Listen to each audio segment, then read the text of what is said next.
right. All right. Welcome back, everybody, to the latest episode.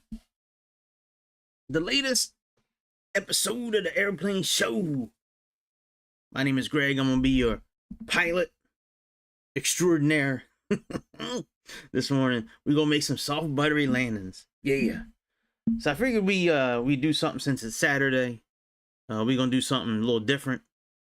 First of all, let me just grift. Just let me get it out of the way. Whether you're on Kick or whether you're on YouTube, we got super chats, super thanks. We got memberships. We got subscriptions. We got the like button. We got comments. I'm gonna say you don't need to click on everything, but certainly click on one thing before you go. What up? What up, Raptor? That's what I like, the Raptor. Raptor. All right, so we're gonna do things a little different today. We're gonna do a little behind the scenes stuff on what I typically do when I decide to fly an airplane. I usually go right to FlightAware first to get some ideas. So we're gonna pick out a flight on FlightAware and recreate this mug. All right, so we got Southwest. See, I usually try to do a flight that starts off at one of the handcrafted airports. You know, like we got American Airlines from... Oh, we got Aero Mexico. We could do this flight. Los Angeles to Mexico City. That looks like that'd be a pretty cool flight to do.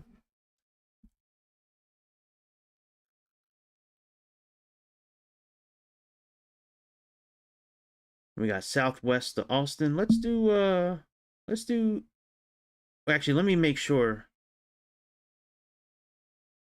that we could that Aero Mexico's in this matrix. The matrix of truth. This is the matrix that Optimus Prime keeps in his chest right here. The Allspark. All right, let's save that. I have it saved in my tablet, this spreadsheet, but I don't think I've ever saved it to this computer. Hopefully it doesn't blow the computer up. All right, done. Let's open that. I'm gonna try to cuss less today. I had somebody message me about cussing in my videos. So I'm gonna try to cuss less, I guess. Even though cussing's like, you know, just part of regular language nowadays. Why do you cuss so much on a flight simulator video? Why is the sky blue? I don't know. It just is what it is. All right, hopefully this opens up at some point.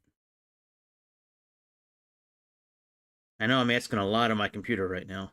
Like, this computer really does not like doing more than one thing at a time. It really doesn't. It just... Yeah, it's good for streaming. Just right to OBS. Other than that, if you're trying to run OBS at the same time as what we're doing now, it really, like, the computer just does not like it.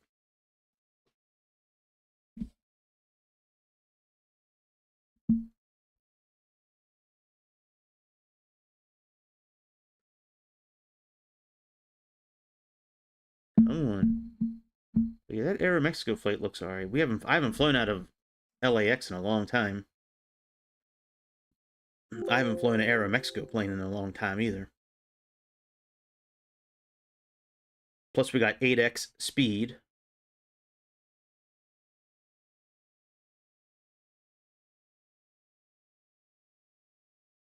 Yeah. Yeah. Yeah. Yeah. Just open the thing already.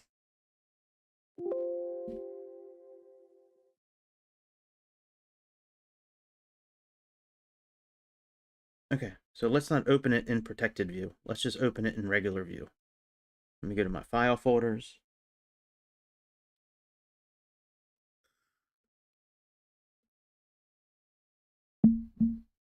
I don't have to open this on this computer, but I'm just trying to show you what, what I typically do.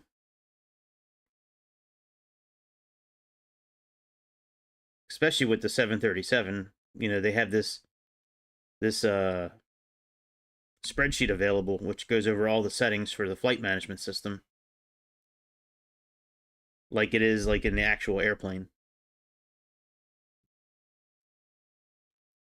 Yeah, I don't want to open in protected view though.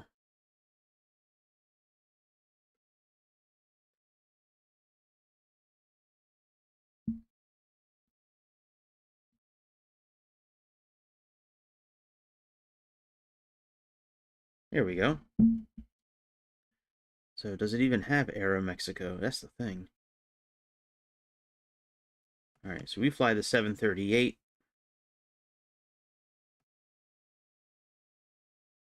Qantas, Ryanair, Southwest, Prime.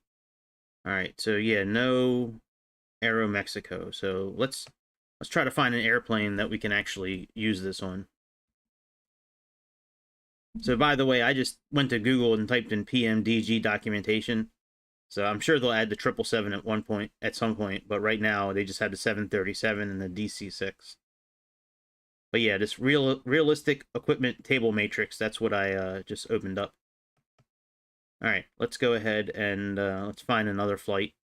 We might just have to do one of those Southwest flights. I'd rather do an airline that I haven't already saved. I know I haven't done KLM.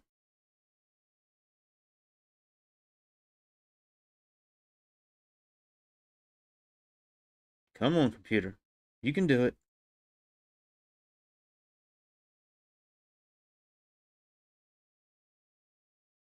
Cobra. That's awesome, man. Cobra. All right, I know for sure I haven't done American Airlines. So maybe we'll do that. Of course, this is a good flight too, from Oslo to Malta.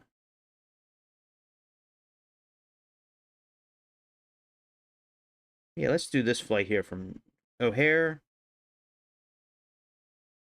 or Orlando to Austin.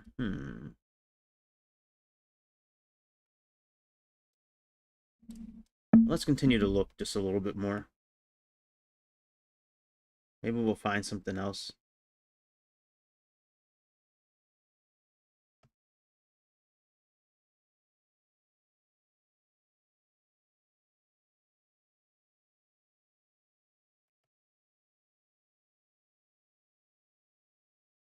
All right, let's go to the next page.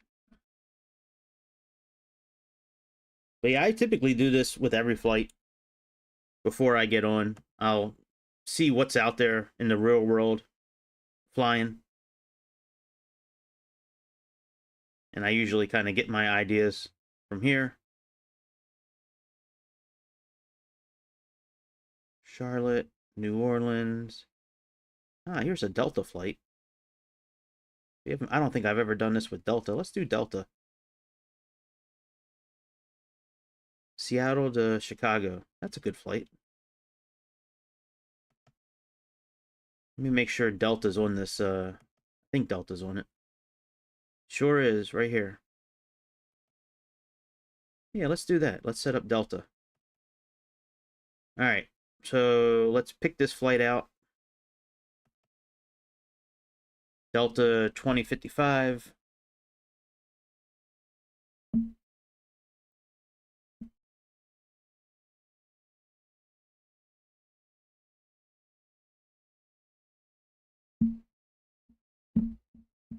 SU-30, that works. SU-30 is awesome. The Sukhoi 30. All right, let's see what gate it says it's at.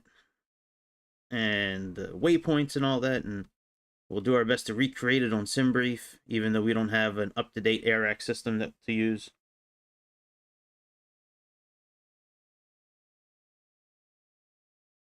All right, so it says 4 hours and 2 minutes of travel time. Well, we're not going to take that long. We have 8x speed. All right, so it is saying gate A3. Now, typically, I would also go into flightstats.com and plug in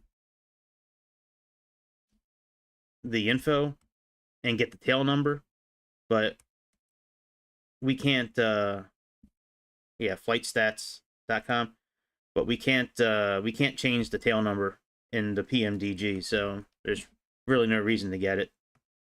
If it doesn't show a gate, sometimes I'll go in and look at it there as well. All right, so here's the route that is flying right now. We're not going to be able to recreate this exactly because we need to use an old AirAC system. So let's go into SimBrief.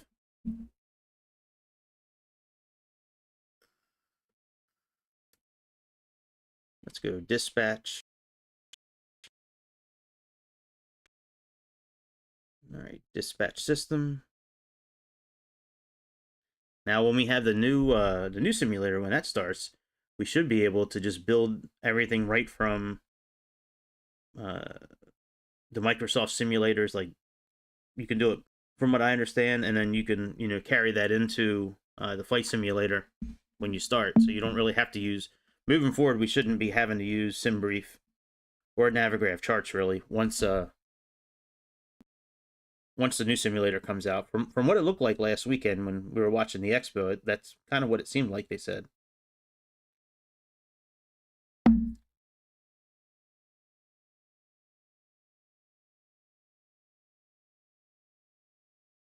Typically, my computer doesn't run this slow, but being that I'm streaming and I'm doing this at the same time, it just runs a little slow. All right, create new flight.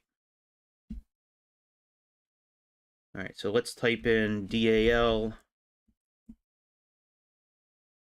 2055. We have Seattle to Chicago. This flight started off at 7 o'clock roughly Pacific time, so that's I believe that's 8 hours behind UTC time. So that would be, yeah, right around here, 15. So let's just say 15:10. Let's click apply. Let's do Boeing 738.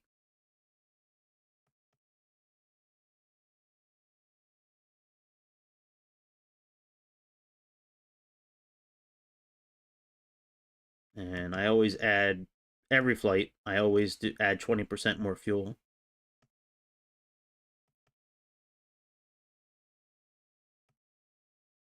And then we need to choose AirAC 2204, because that's what's in this 737. I'm not really sure what's gonna happen next month when this AirAC goes away. Like, I guess we'll just have to figure it out at that point. All right, so we have Msfs Normie, J90, HLN, DPR, FSD. Yeah, it all looks good. So, all right, so we can close out FlightAware right now. We have gate A3. Yep, gate A3. So let's close out FlightAware. We can now generate, oops, hang on, let me change this to pounds since we're going to be flying in America. Now, if you want to change the flight plan to, Delta or American, you certainly can. I'm not doing that. I just leave it to standard. It's easier. I've been reading it this way for so long that if I was to change it right now, it would look like a whole new language to me. So I probably would be able to figure it out. It would just take more time, and maybe I'll study it at some point. But today we're just going to leave it as the default layout. All right, let's click generate flight.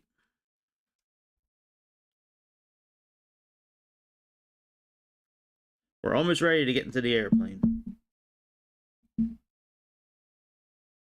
All right, so that's not found because it's an old, we're doing old air rack. So that's okay. We'll just pick out a different, whatever the equivalent is for this takeoff we'll do. All right, so that's all done. All right, maybe we should actually go back. Let's edit that part out.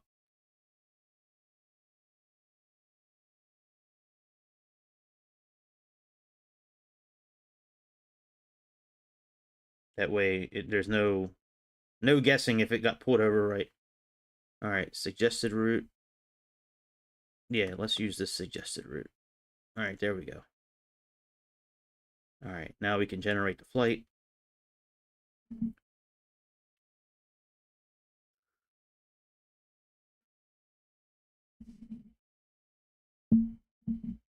Very good. So we can now close out SimBrief as well. And now we're in Navigraph charts. You do need subscriptions to both of these. I forget how much they are. I think they're like 15 bucks a month, I think. So let's import the flight. Let's import from SimBrief. Here's the newest one.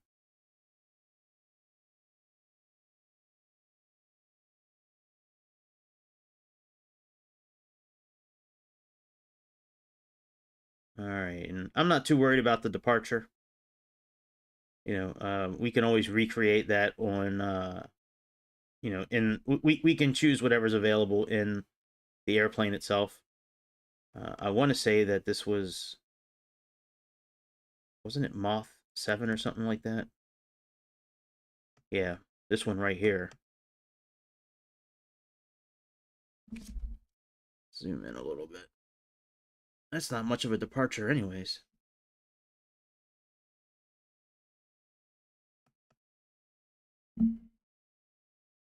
Yeah, see, there's not much of a departure with these anyway, so I don't even really think it matters for the departure. But let's choose a...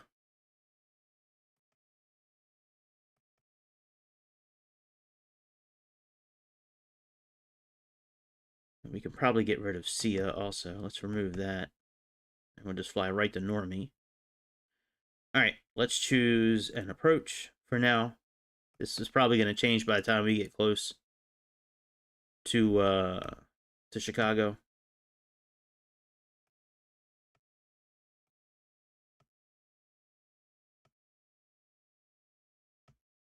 So we have ILS and we have RNAV available. I like doing an RNAV landing on these airplanes. The 738. I like doing the RNAV on these. And we may change that to ILS. I'm going to pin the ILS chart though. But for now, let's set up an RNAV landing.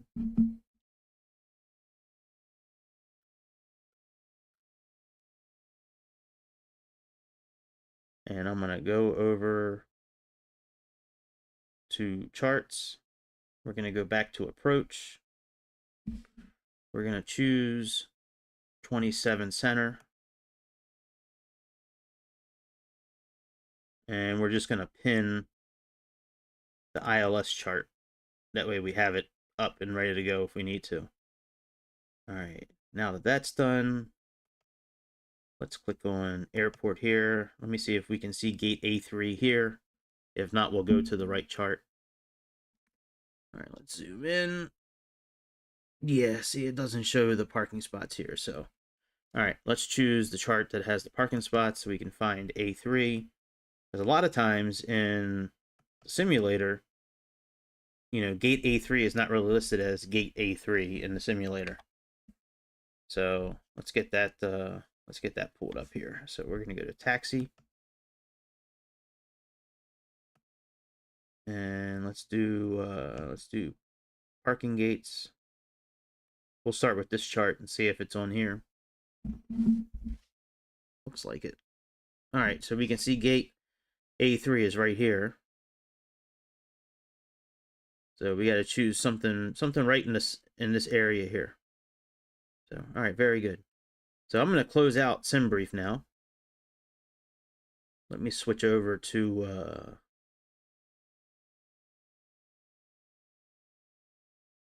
oh yeah, man, my shit is running real slow. Ooh, I'm sorry, I didn't mean to cuss. My bad. Sorry. My computer's running real slow. My goodness. All right, let's bring up this. Let's bring Delta. I guess I can leave it like this. All right, let me close out Chrome.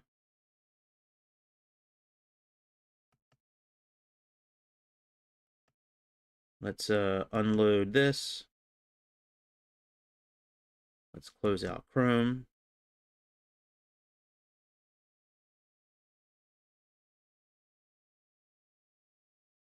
And let's go to the simulator real quick.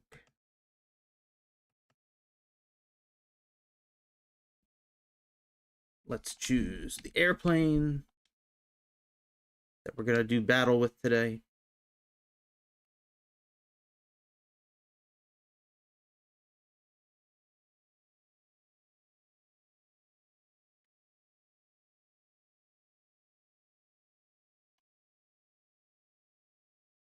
Let's get our livery.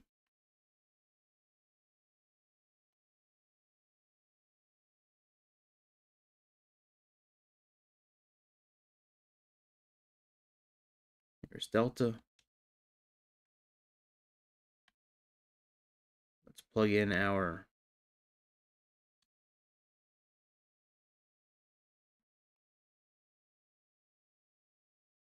all right, DAL. What is our flight number? Shit. Oops, sorry. I keep cussing. I'm really not trying to cuss. I'm trying my best not to cuss today.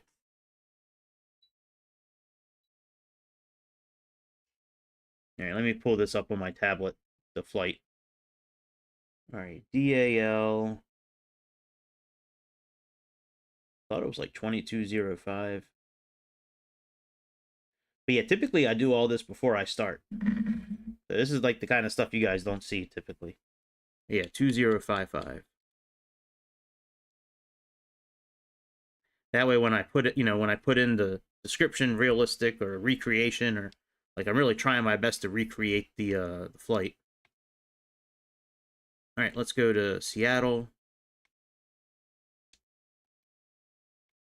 Let's zoom in and choose the equivalent to gate A3, whatever that is on here. Might be A3. Oh, they do have A3. There we go. So A3. There we go. All right. So let's get into the airplane.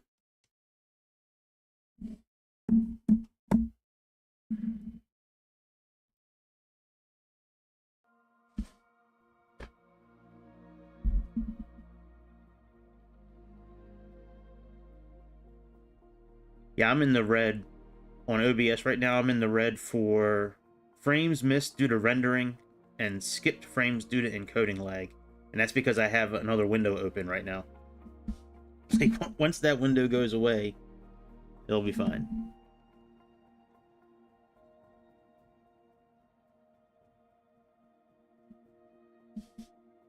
It'll take a few minutes to go back to the green. It's a really slow, like... it's a really slow progression when that happens. Alright, I don't think I've ever saved a, what we're getting ready to do. I don't think I've ever done that on this airplane. I know I've done it for Southwest. And I know I just did it for Ryanair. Ryanair.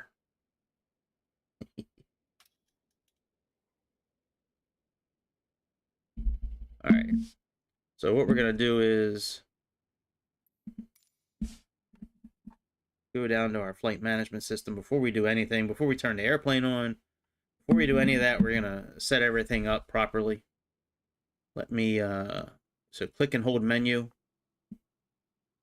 Let's go to setup. And I don't think let's go to load. I don't think I did anything for Delta. Yeah, it just says DAL. I didn't actually save it the way I've been doing these. Because when I've been saving it with the panel state, I've been saving it with the livery name as well.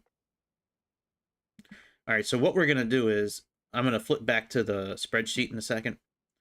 But this spreadsheet, when you go into setup this and go to aircraft, the spreadsheet covers everything under equipment and everything under displays. So that's where we're going to start. We're going to start right here and change everything just like it says on this spreadsheet right here.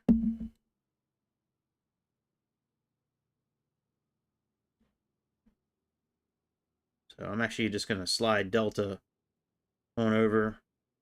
Oops.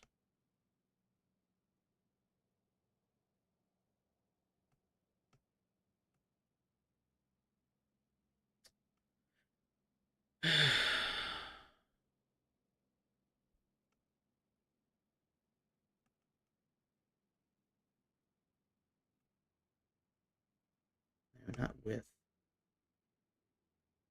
I just want to move the whole thing.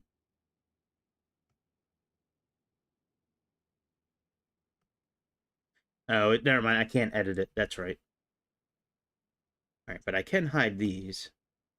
So let's hide these. All right, here we go. Delta N399DA. Okay, so first of all, we have Collins. Then we have wings level. Anyways, I'm going to flip back to the stream so you guys can see it. But I'm going to continue to follow. Oh, wait a minute. The stream's up. Hang on a second. Give me a second. So let's go back to display.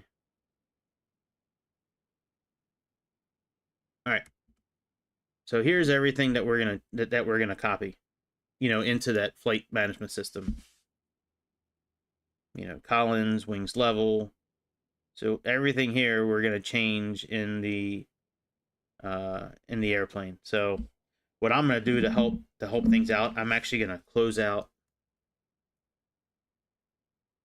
I'm gonna close out that window.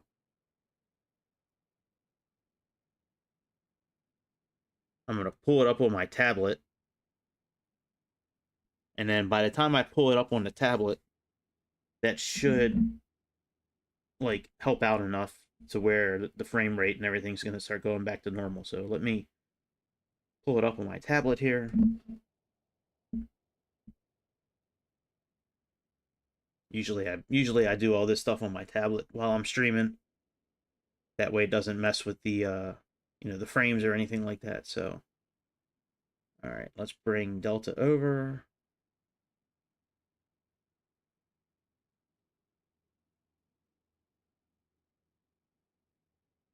All right, so we have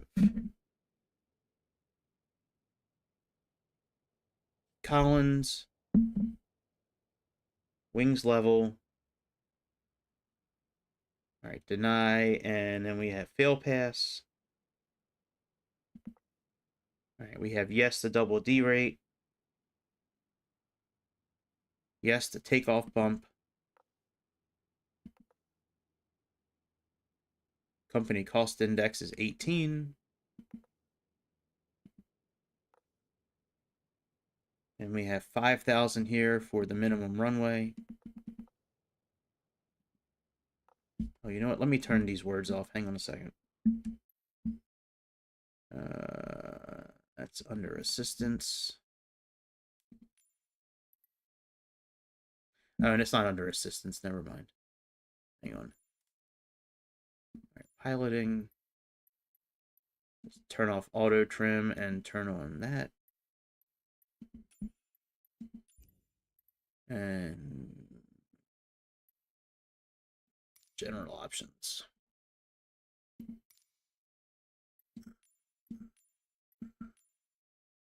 All right, apply and save. Go back. Controls options. Let's make sure it just says sim rate for the controller. Yep. All right, very good. All right, so then we got 5,000. We have yes.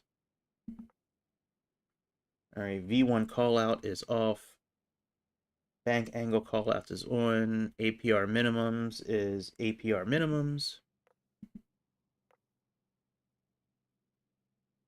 Then we have minimums. Then we have radio altimeter.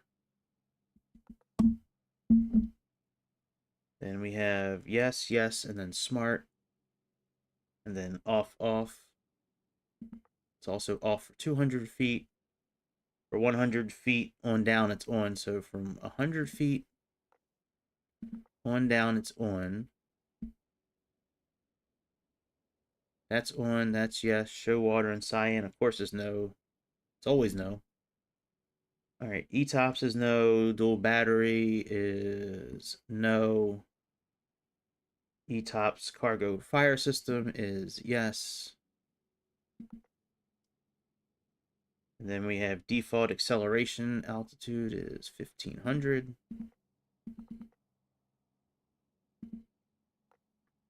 Default reduction altitude is that.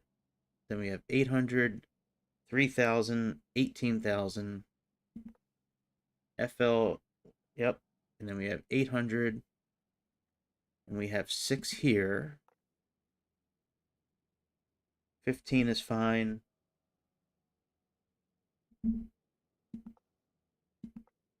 All right, standby instruments are analog. And then head-up display is yes. This is yes also. This is on.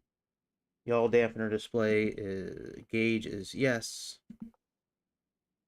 Performance improvement package is no. Auto probe heat is no. Steel brakes. They use original for the lights.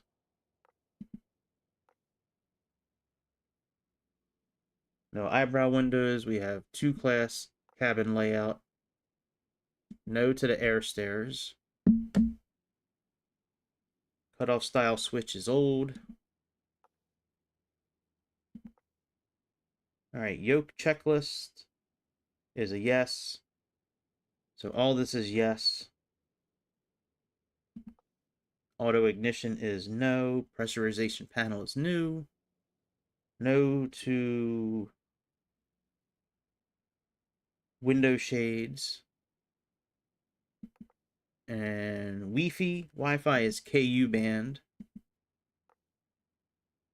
And we have MMR. All right, so all this is now set.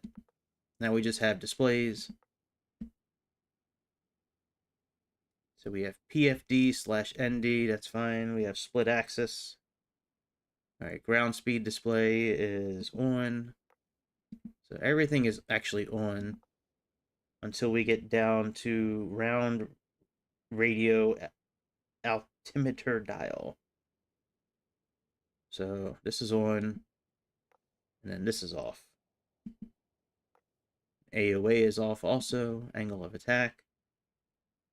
Landing bar, that's on, that's on, that's on. Show landing flaps is on. Flight path is on. Okay, all this is on. All right, track up is yes. VSD is on. Arcs are on. Yeah, all this is on. VO or course lines, that's on as well. All right, runway is 5,000.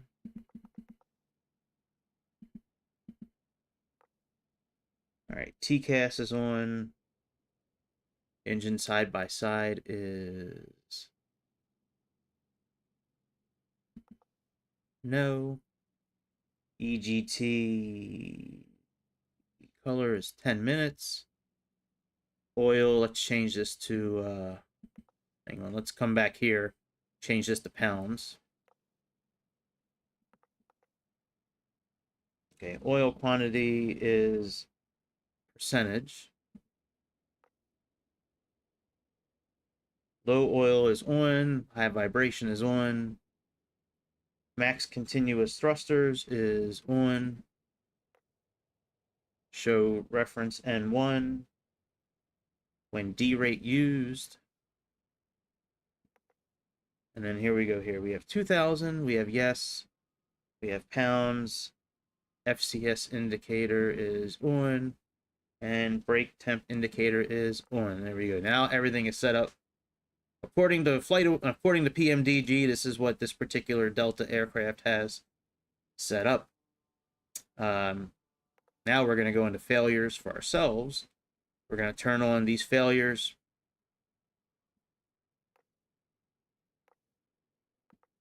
Random. We're going to do 2 events for every 10 hours. Let's click execute. All right, now that's in there.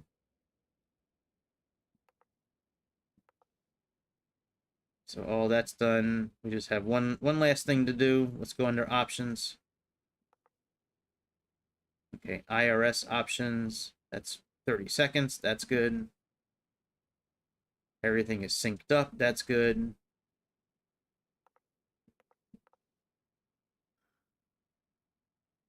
(8x) speed is good.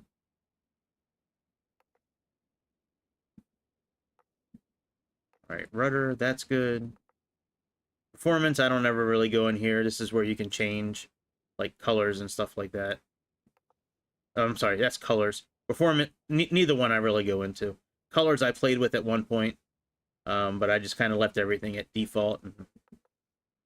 But you can certainly go in there and change values if you want. If you have any questions on how to change the colors, let me know.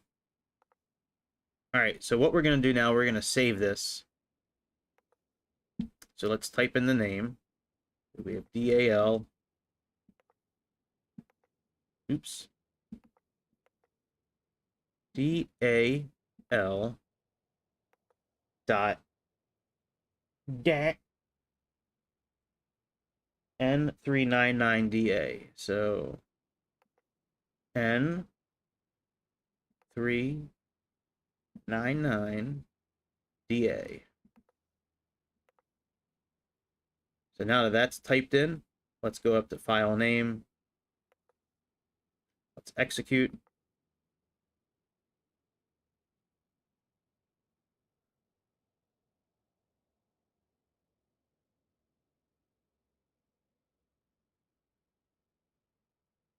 All right, now everything is set up for Delta. So we could actually start from here. I am gonna go back out and go back in just to make sure everything saved properly. Hey, Captain, we're going from Seattle to Chicago, actually. From Seattle to O'Hare. Captain, my captain.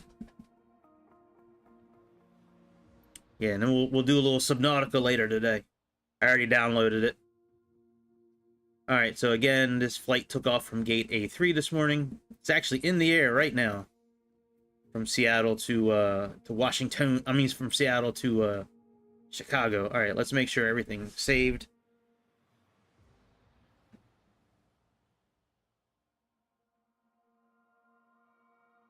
Yeah, man. I thought that they were being phased out, so you kind of confirmed what I read. But yeah, I mean, that's very old technology. I know a lot of planes nowadays, they're just not built to use this kind of nav aids anymore. Not with GPS now. I mean, with everything GPS nowadays, those nav aids really aren't necessary anymore. So it makes sense. It's just I guess a progression of how things go. Every industry, things change over time. But yeah, I saw that. I'm glad you put that in there. That way, because I'm sure it's not just Magnum that was wondering that. I'm sure there's other folks out there that are kind of wondering the same thing as well.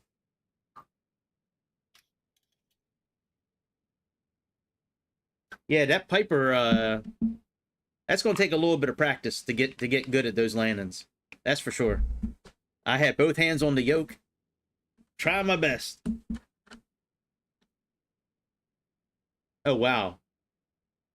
Yeah, I don't know. I don't know if, like, Tacans are ever going to be deactivated or not. I'm sure the military is going to keep those up.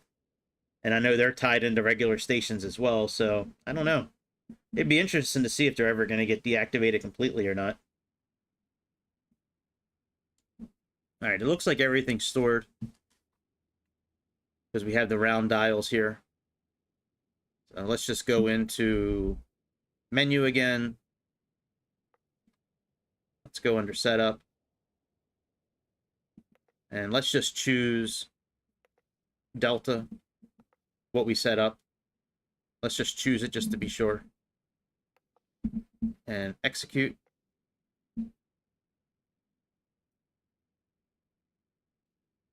And everything that we set up now is going to be in there. So,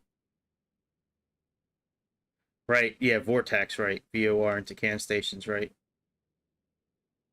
Yeah, I would have figured that most of the ones out there that are a mixture, like a Vortex, I don't think those will ever really go away. But yeah, it's interesting that, you know, that they're phasing those out. I mean, it makes sense, you know. It's old technology, and as GPS gets better and more airplanes are fitted with GPS, it just makes sense that, you know, it's going to use satellites now instead of ground-based systems. All right, let's change this to pounds and inches per hectogram. I'm going to leave everything else in metric. Well, I'm going to leave everything else how it is here, so. All right, let's save preferences. Let's pull our flight in from SimBrief. There we go. Departure. There's our METAR for departure. Here's our flight plan right here. And we have our charts. We really don't need a chart for departure since we're not doing a particular departure. But we can pin. Oh yeah, that's right. It's not inches of hectogram, inches of mercury. Hey man, it's early in the morning. That's right. All right, and this is more than likely the arrival that we're going to be doing today. And I'm going to pin the approach that we're planning on doing. That could be subject to change depending on what the ATC says. So where's 27 center? And we're going to more than likely do this RNAV landing. Now, of course, we are on an old AIRAC system in this airplane. I mean, we're 2 years behind with this thing. I'll show you in a minute when we start up the airplane. Well, actually, let's just start up the airplane now. And I'll show you what I'm talking about. Let's put the battery on. Let's put the ground power on. Let's put our lights on. Yeah, so as you can see, when we go to FMC, it's AIRAC 2204. It's old. Like it's old, bitch. Hey, I don't know why it's so old, but it's old. All right, let me turn up the sound a little bit. And let's get this flight plan going. So, yep, I know it's out. So let's go ahead and let's align the navigation.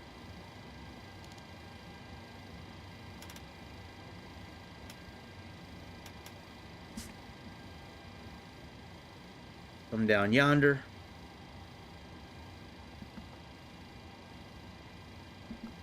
Let's choose this. Let's do this. And we're going to type in the gate and the airport. Not in that order. Not in that order. All right. So we have KCA, and then we have gate A3.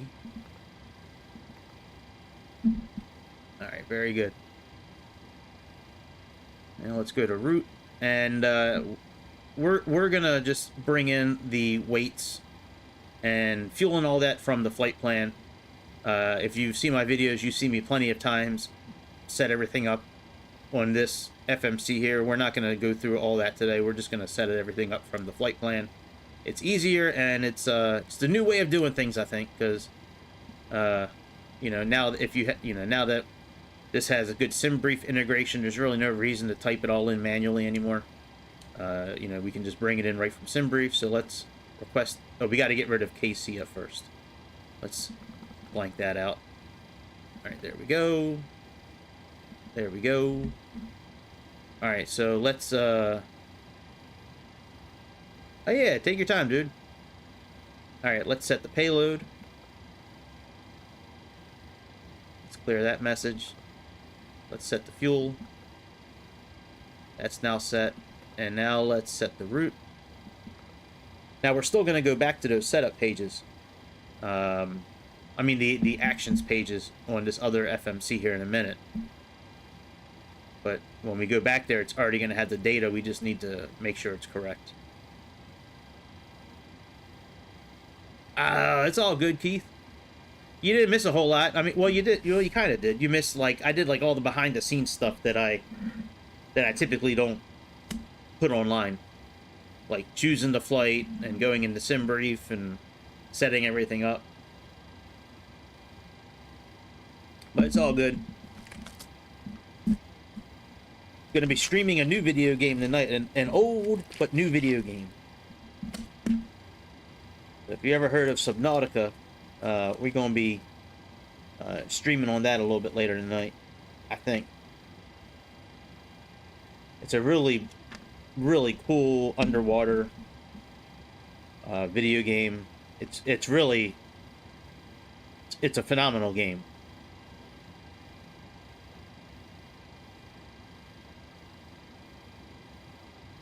Sweet. Hang on, I'm trying to find, there we go.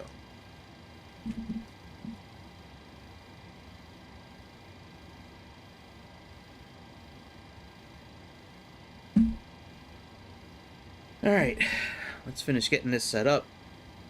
Alright, now that we load, let's load our flight.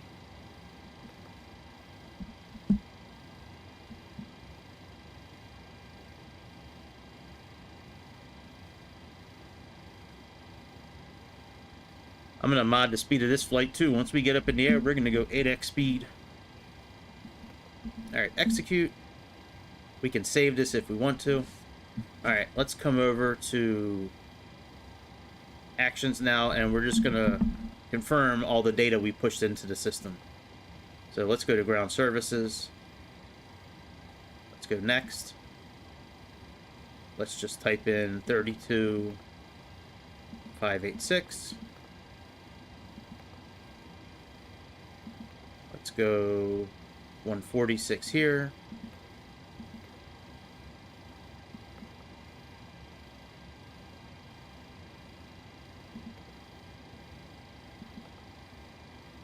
Let's release the stairs. And let's just copy this info. So 5955 and 7437.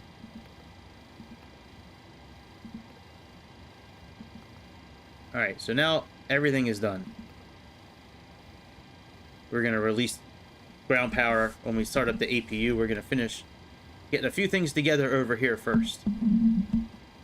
So first thing first, I want to talk to the ATC and find out which runway I can take off from. So 16 left is heading south. I want to say north. See if I can trick it into giving us the correct one.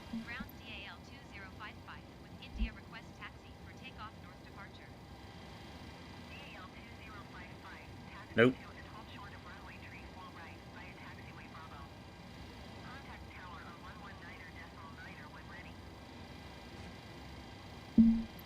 Alright, we'll just accept it.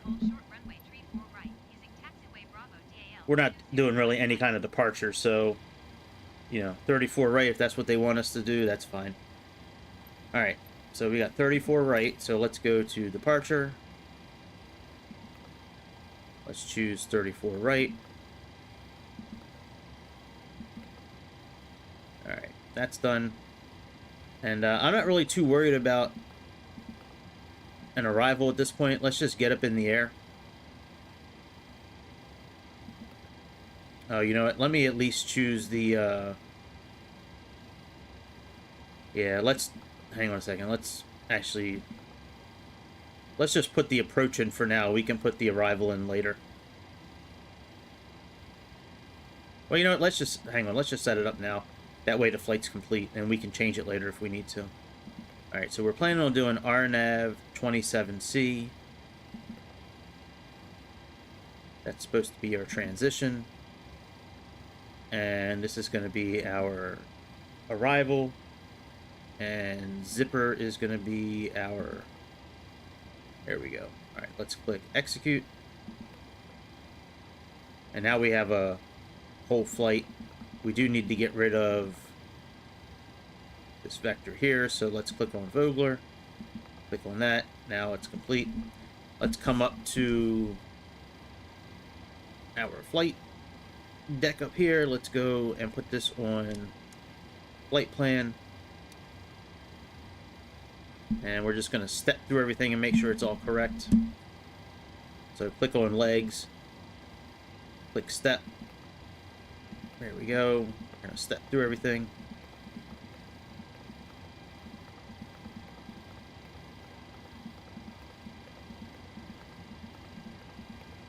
Yep, looks good to me. So we may create another waypoint here. Or up here when we get closer. I'll show you how to do that as we get closer. It's pretty easy to do with the Pmdg. I'm pretty sure the 777 will be the same way. I don't know for sure because I haven't flown it. But I'm pretty sure it's going to operate the same way. Alright, so we need to finish initializing everything. So let's do request. So we can bring in everything.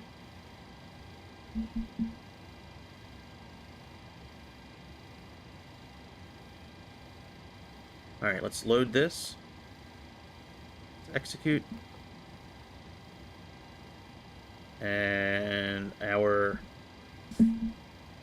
fuel for the plan, let's get that from our flight plan here. So we have 32.0.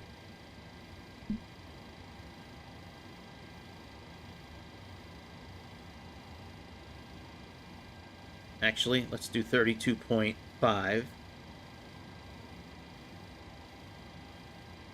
Oh no, we don't need to do 32.5. Alright, we'll just do 30.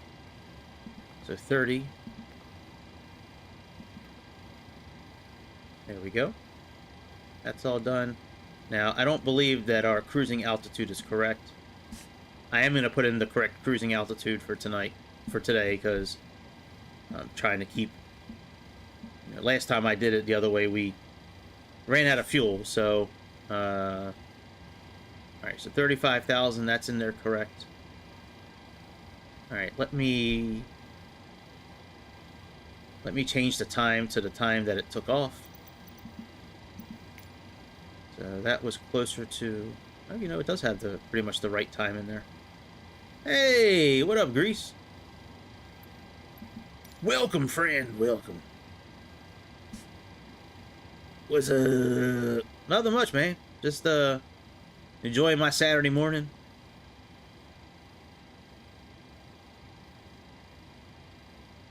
Enjoying my Saturday morning.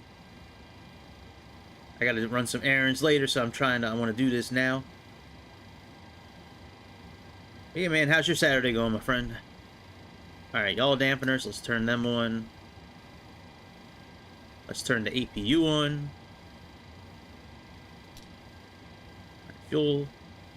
And turn that on. Let's turn on the bleed. Let's put this up to 35,000. Let's see what the altitude is of the airport we're landing at. Let's go to our approach chart.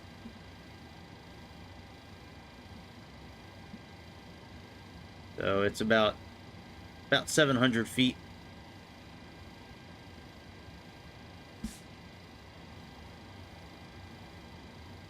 So let's plug in 700.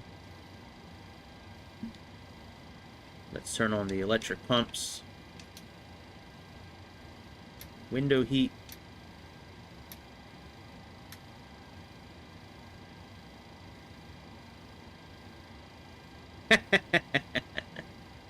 I hear you. All right, let's put the seatbelts on. And let's turn on the generators for the APU. All right. We can now disconnect ground power here. Let's go to pushback. We'll set this up in a moment. We need to finish setting this up, but we need to find out what our takeoff info is going to be. So let's go to performance. Let's choose 34 right. Let's import this from the aircraft and import the weather and calculate.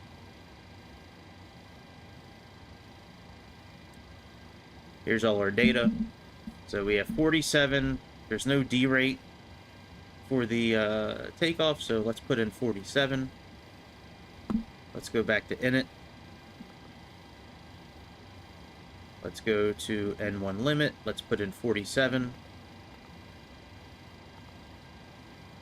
Let's go to takeoff, and let's go to page 2 first. Let's put in the slope of the runway.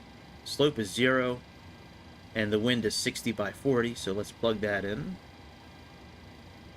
So we have 0, and we have 60 by 40. I'm sorry, 60 by 4. Let's go back now. We have flaps 5. And our center of gravity is 23.9.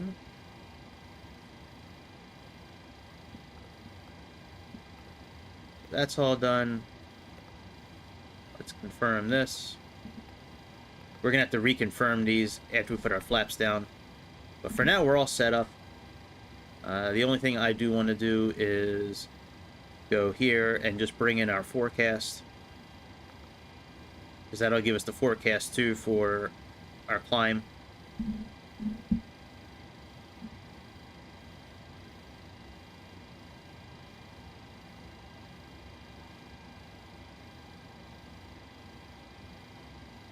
All right, let's click load.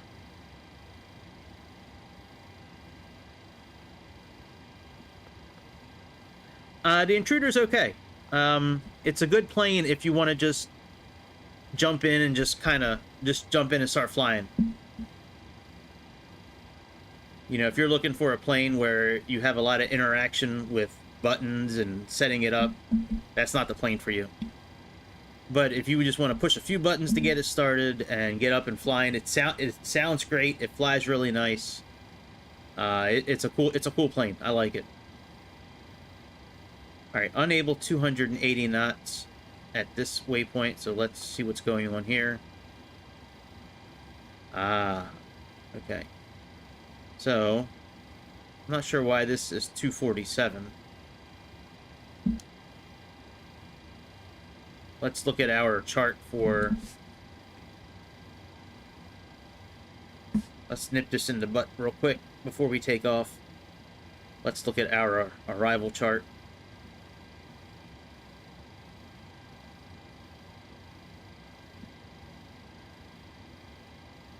Alright, so B-Hawk is right here. Here's Steinel, so there's really no reason to be at 247 there, so let's go ahead and change that.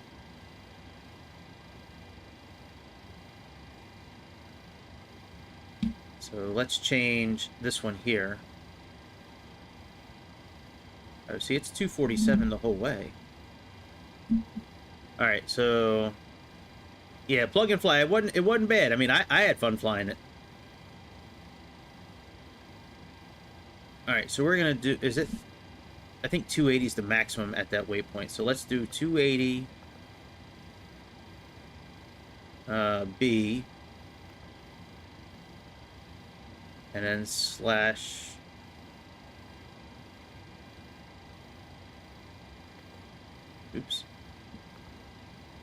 slash 17,000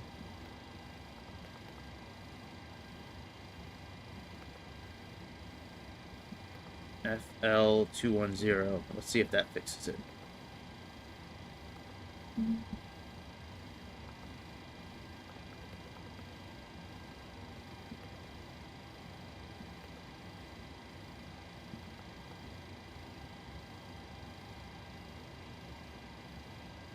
Alright, that should have fixed it. Because now we're telling it it's okay to be below 280 knots. And there we go. We shouldn't get any more issues from that now. So let's go ahead and back up. And let's get out of here. So it doesn't really matter which way we back up. Man, we are still in the red on rendering and encoding. Wow, that is crazy. It's going down, but man, it oh, let me... No, I think I closed out. Oh, I still have files open. Hang on. Alright, maybe now that everything else is closed out, maybe that'll fix it. Alright, let's go ahead and let's back up. So, all that is good. Let's go ahead and remove the chocks. Select our tug. Let's click on here. And it doesn't really matter, right nose to the right or left. I mean, we can back up either way. So, let's put our parking brake on.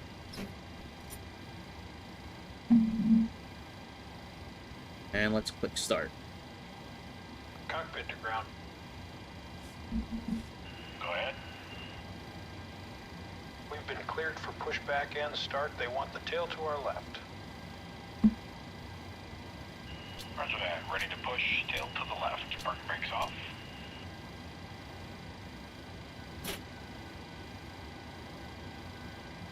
Brakes released.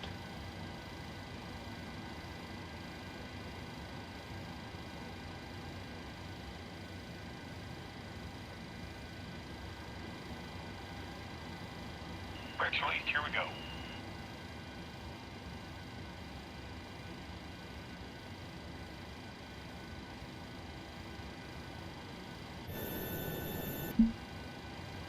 Alright, let's get this engine on.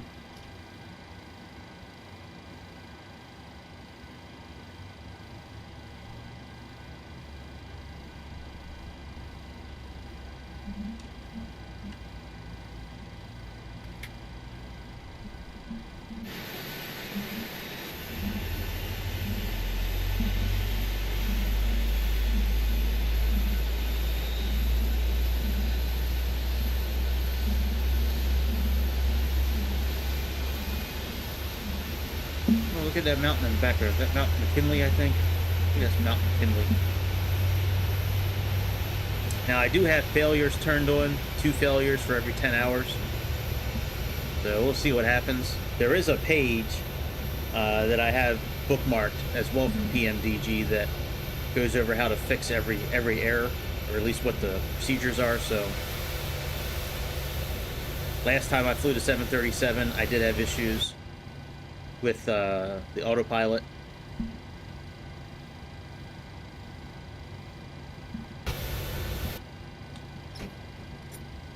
Brake set.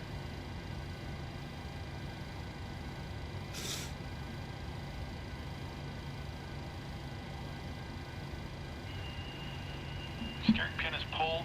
Watch for the salute. Release from guidance on your right. Have a good flight. Alright, all that's done. We can now go to N1 here. Let's go ahead and start up the other engine.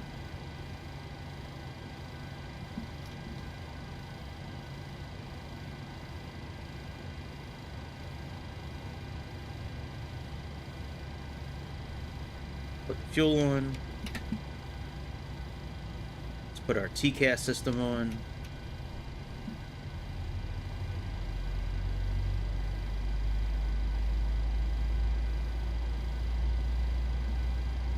flight director on.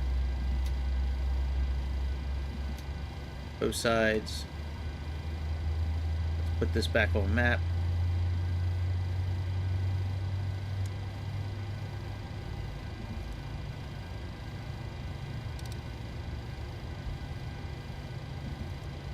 Traffic. We do need to change our barometric pressure. That is 30.03. That changes it everywhere. Alright, so all that's done. Now let's turn on the generators.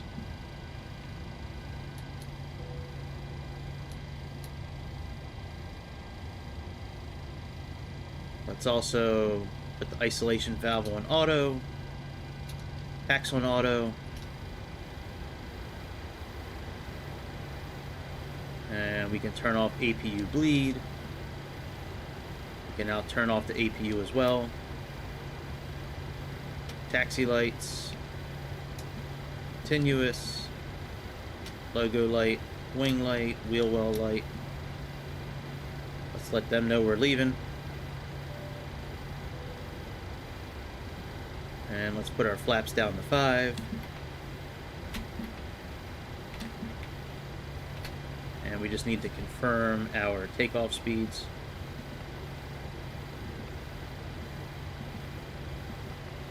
Alright, so we got 155 for our V2 speed.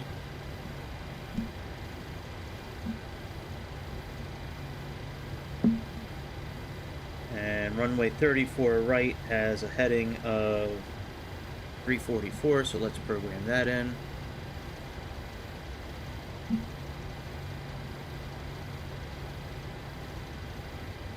Probably would have been quicker to go the other direction, but alright, and we got 10,000 there, that's fine. Let's just plug in 12,003 for now, because that's the first altitude showing on our display there.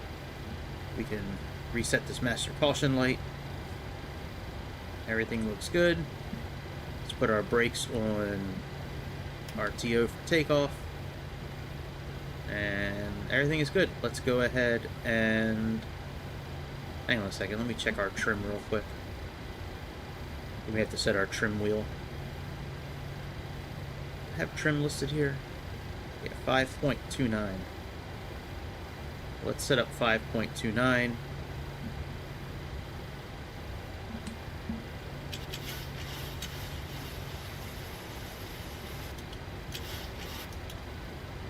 Alright, that's probably pretty close to 529.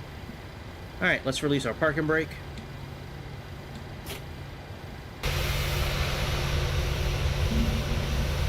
And let's mosey on out of here.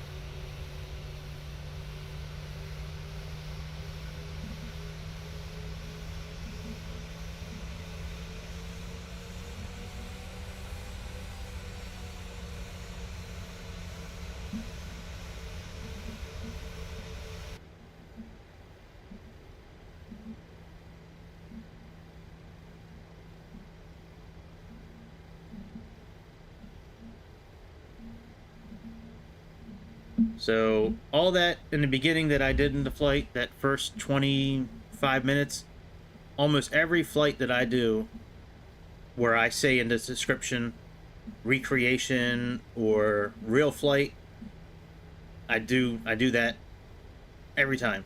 I go to FlightAware, I pick out a flight that I want to do. I find out what gate it is, what tail number it is, what time it left, the route that it's doing. Go into SimBrief. I recreate as much as I can of it. Plug it into Navigraph, and then usually upload it to an airplane if I can. If I can't upload it to the airplane, then I'll, just look at it on my tablet and then, type it all into the flight system. Now, of course, I don't know how many people are on the flight. I don't know exactly how much fuel it had or its payload. That I just rely on SimBrief just to calculate, but If there was a way for me to find that out, I certainly would, and I would use those values as well, but it's all good. And then tonight we're going to be starting a new series on our channel. We're going to be starting a Subnautica playthrough. I've been asked by one of our more esteemed colleagues to do that, so that's what we're going to do. So that's going to be a regular on our channel now, probably for a little bit. If you're not familiar with Subnautica, it is one of the best games that's ever been made. You are, I believe, some sort of scientist. You crash land on this huge planet, and the whole game is pretty much underwater and surviving underwater. It's got huge monsters under the water. There's a little bit to do above ground. There's a couple of islands and an alien, base you got to go to, but 99% of that game is done underwater, and it is beautiful. And you have to build you have to survive. You build all kinds of devices to use under the water, to, from a sea moth, which is like an enclosed kind of little submarine. You have a huge submarine that you can build towards the end of the game. You can upgrade your suit. I mean, there's so many things you can do in that game. It is a really fun game to play.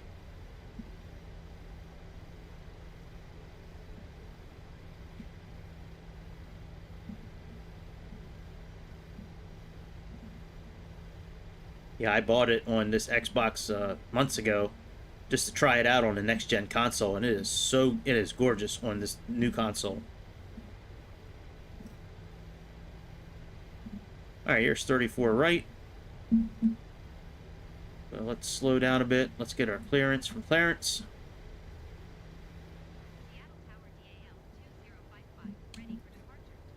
Alright, ready for departure. Let's go ahead and put our landing lights on.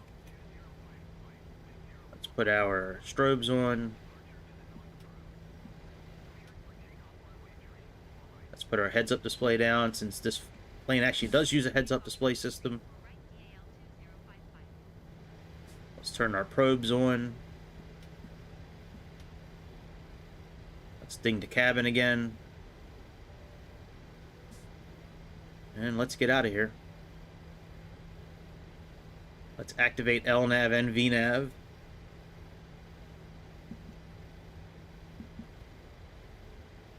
See if they actually work this time. VNAV may not kick on until LNAV may not kick on until we actually get up in the air.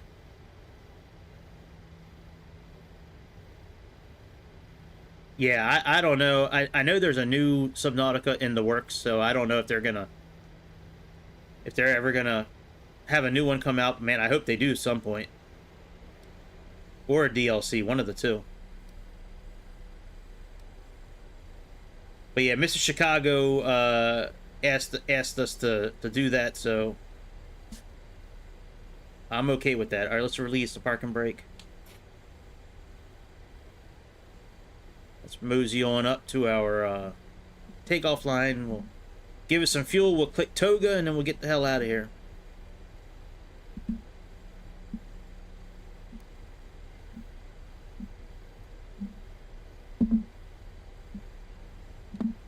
Arm the auto throttle.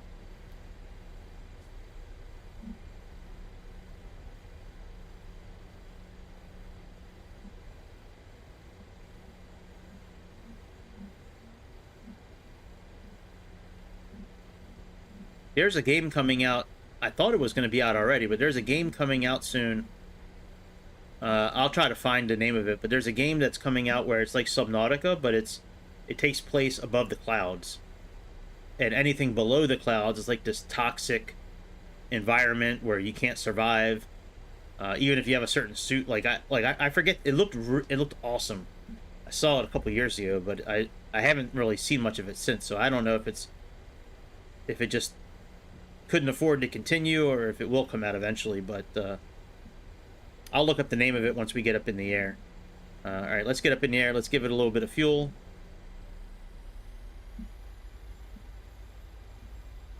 Let's click on this screw right here for toga.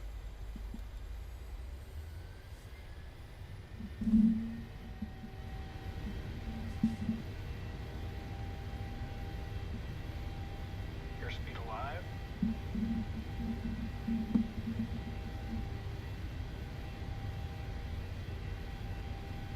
80 knots.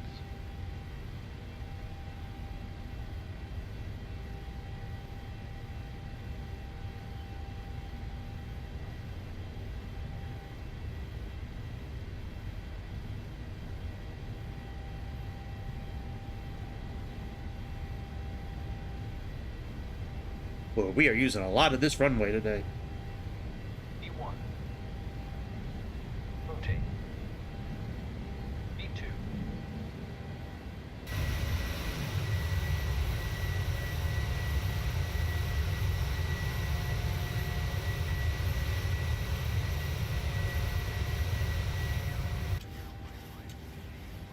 All right, let's start turning.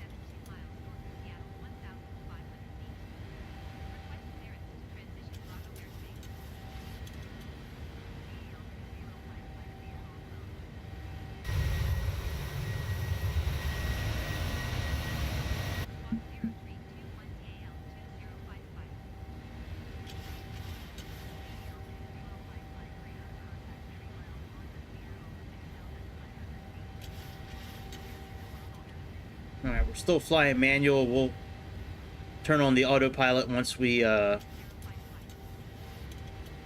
make this turn. Let's put our first set of flaps up.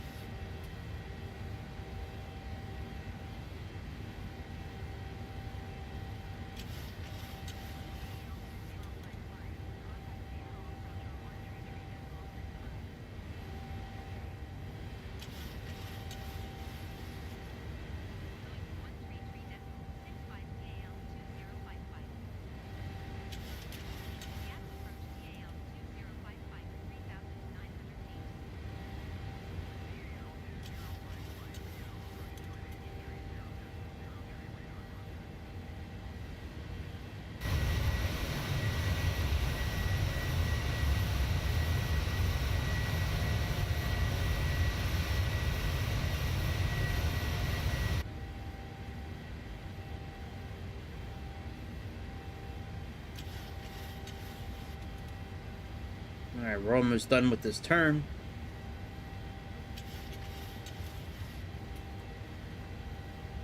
I like how it's got the little squiggly line that kind of shows,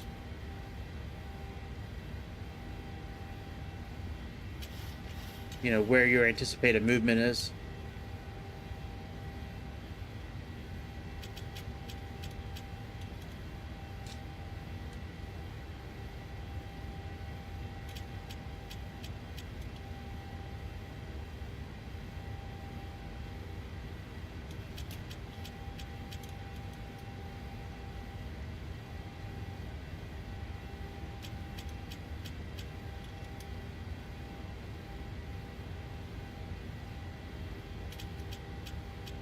All right, we are almost ready to turn the autopilot on.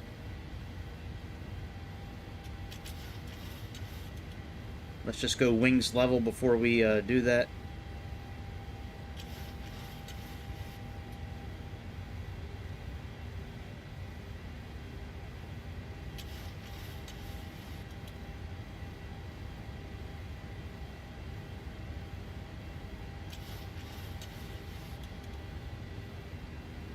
All right, autopilot on.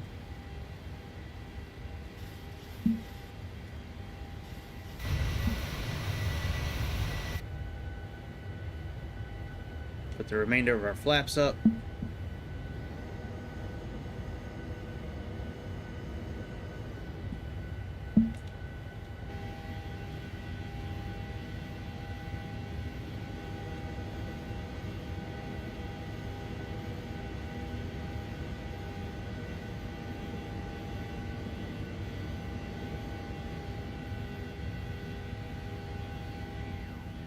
All right, we are on our way, baby.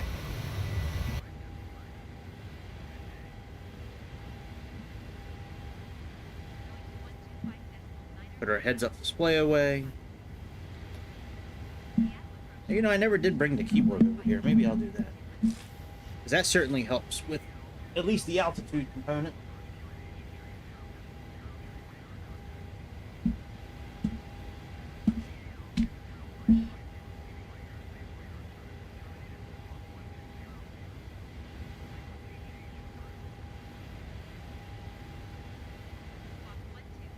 Smack myself in the face.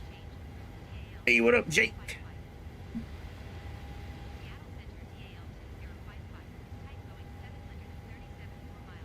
All right, let's turn off our landing lights.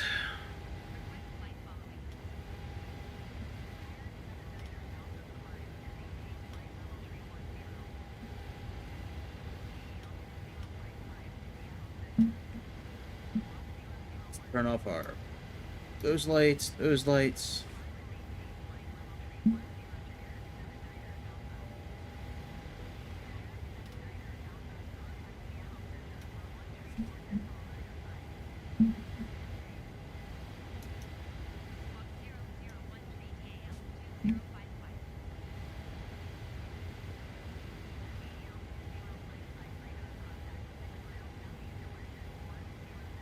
All right, let's plug in our cruising altitude. I believe that's 35,000 feet.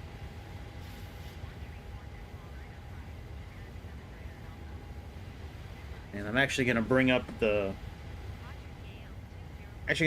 page for the emergencies on this airplane, just in case, now that we have 2 per every 10 hours that could happen. Let me bring up this now. If anybody has a 737 from Pmdg and you do not have this emergencies manual, let me know and I'll send it to you, or I'll put it on Discord.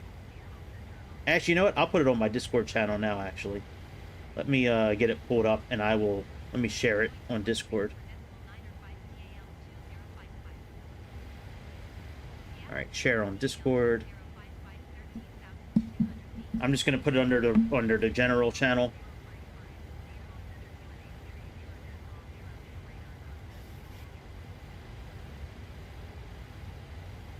All right, there we go. It should open up there, but it's a huge index from Pmdg that goes over every single emergency that you can have in the air with this plane and how to fix it. Of course, it's not meant for real life. I guess I should put that disclaimer out there. That is not meant for real life. It's just meant for this simulation. All right, let's turn the anti-skid off. And we can move this out a little bit. Let's put Mega Karen on flight plan duty.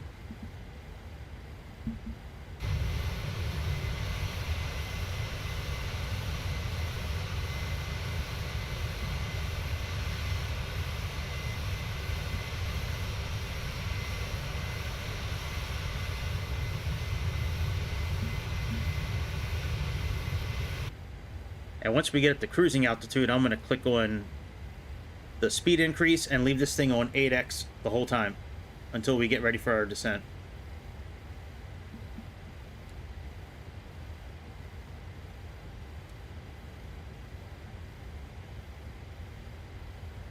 The whole time, because this plane will slow down for a waypoint.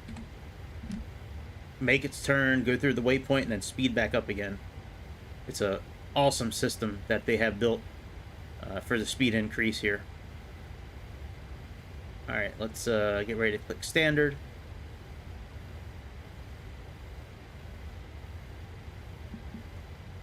All right, we're in standard pressure now.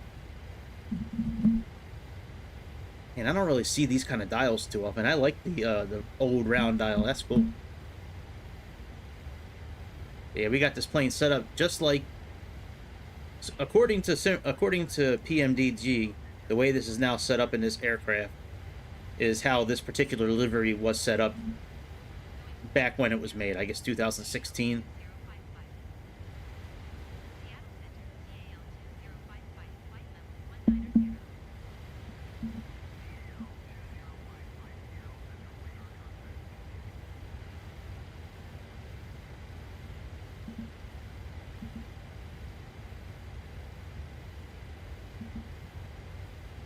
Alright, let's bring up our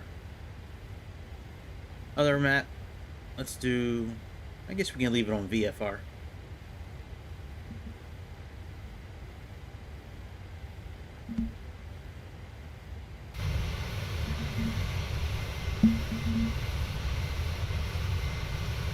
Oh, the flapping in. I forgot this plane has the flapping in. Ain't nothing like some good flapping. You know what I mean?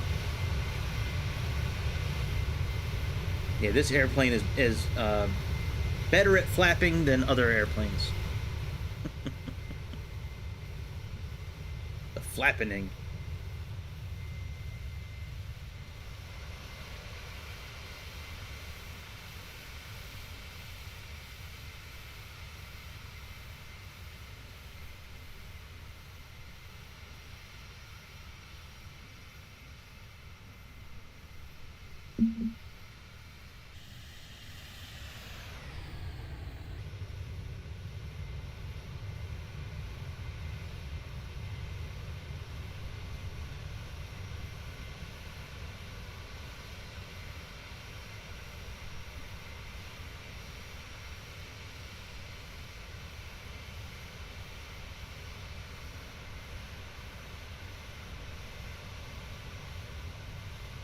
All my years of flying, I've never flown this route before, from Seattle to Chicago. It's always too long of a flight that I didn't want to do, but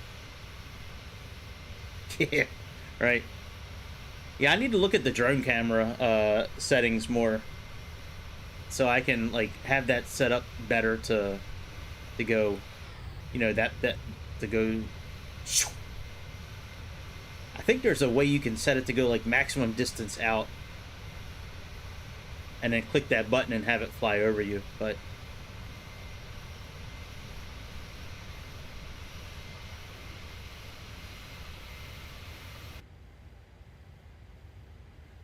all right, so far so good. Making our way.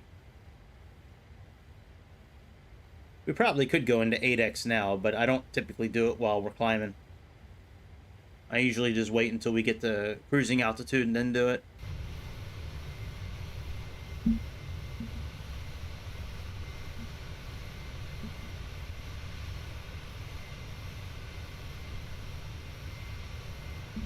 Oh my god, the flapping. Let's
hang on, I gotta take this phone call real quick. Let me mute myself for a few minutes.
All right.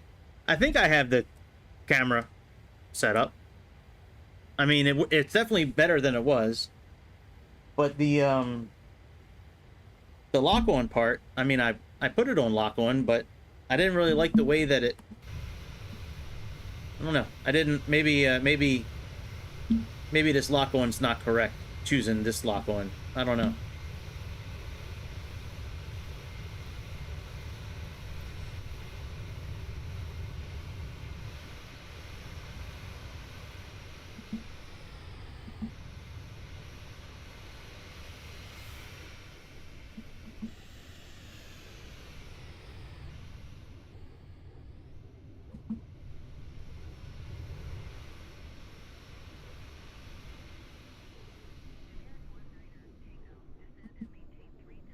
Oh, I gotcha.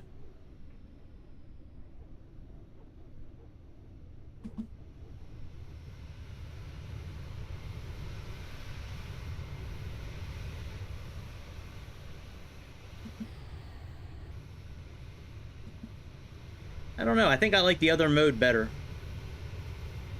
I like it without the drone lock mode.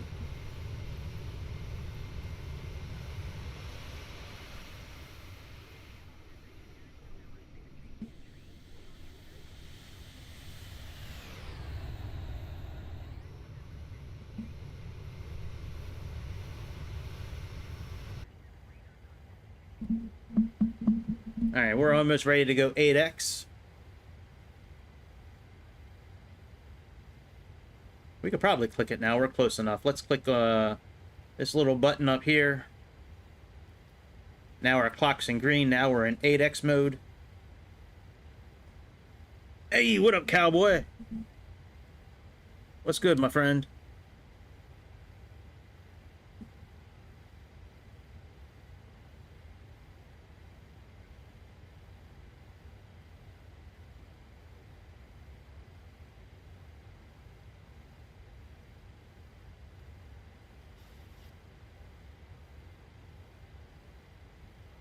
All right, and how long do we have until descent? Let's see here.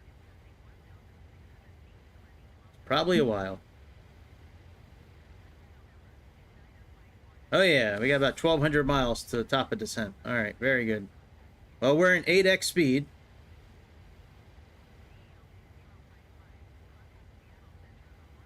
Drone lock helps fly by from the ground. Gotcha.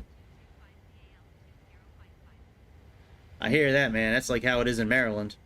It's hot as hell out here.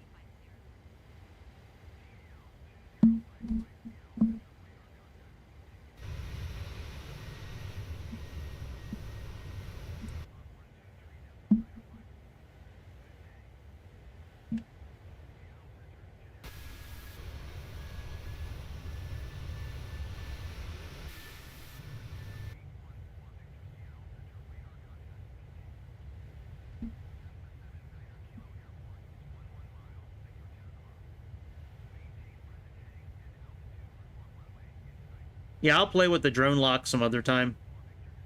Or maybe as we're descending, I'll play with it again. But I kind of like the autofocus is okay, but I like I like it without the drone lock on. I like being able to adjust the camera angle. And when drone lock is on, didn't seem like it was as easy to. Didn't seem like I could really, move around the way I wanted to. But I'll try it again when we're not in sped up mode.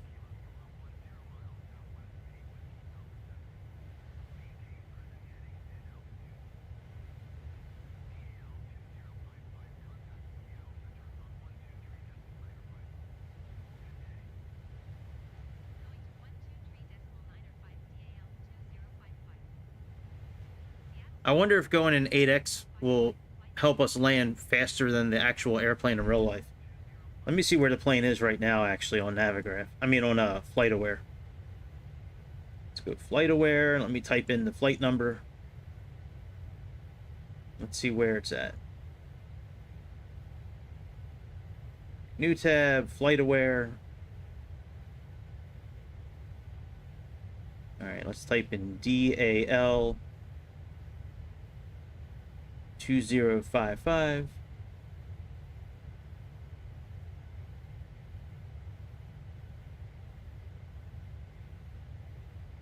Yeah, I mean it's got just under 2 hours to go on the flight.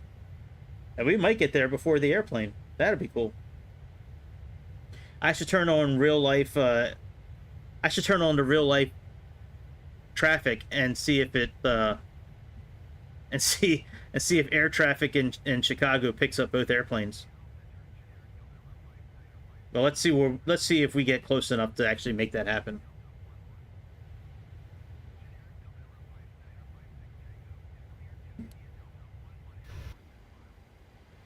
All right, so far everything is still okay. Let's click on altitude hold.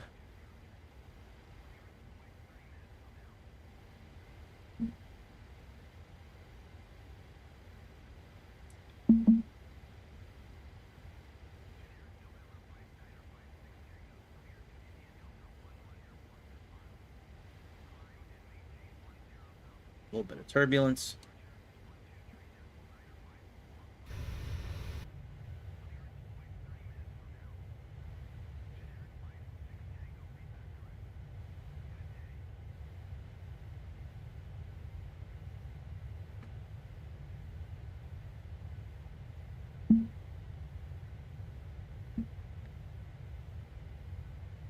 One day, maybe we'll try 16 times speed. We'll see how that goes.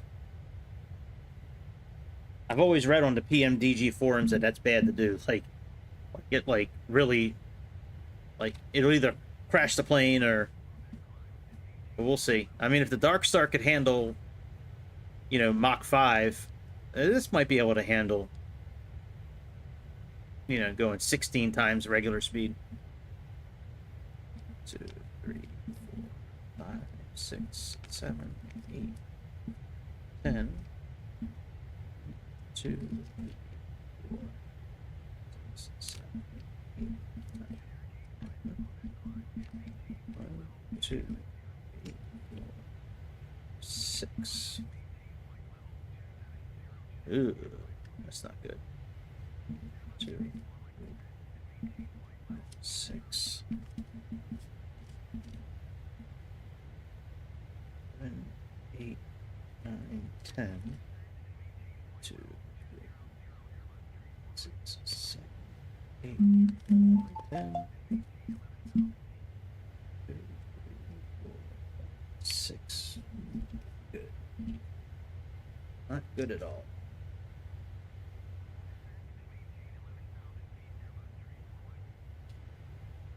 Not good.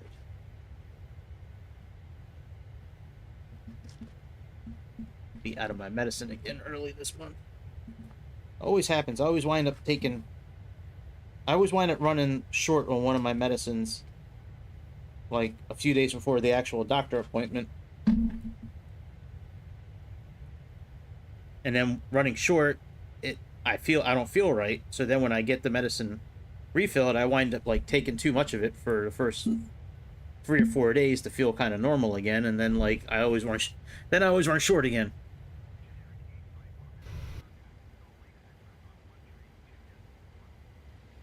Whoa! That was a hell of a bump.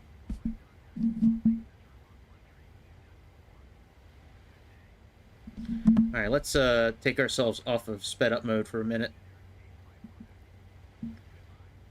Wow, that was a hell of a bump. Jeez. Save that clip. That thing almost threw us out of autopilot.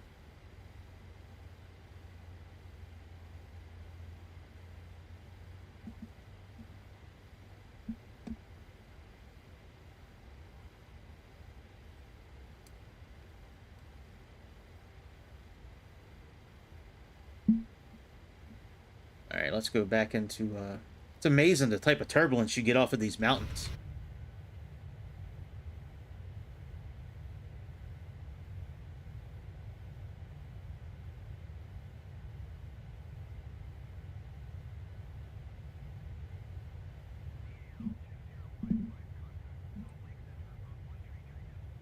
Salt Lake City. This might actually be the longest flight I've done in the 737, actually. This is almost 4 hours long. I'd have to go back if I really, if I really cared to look. I don't know. I don't know. I don't know if I really care to look to go backwards, to see what else I've, done, but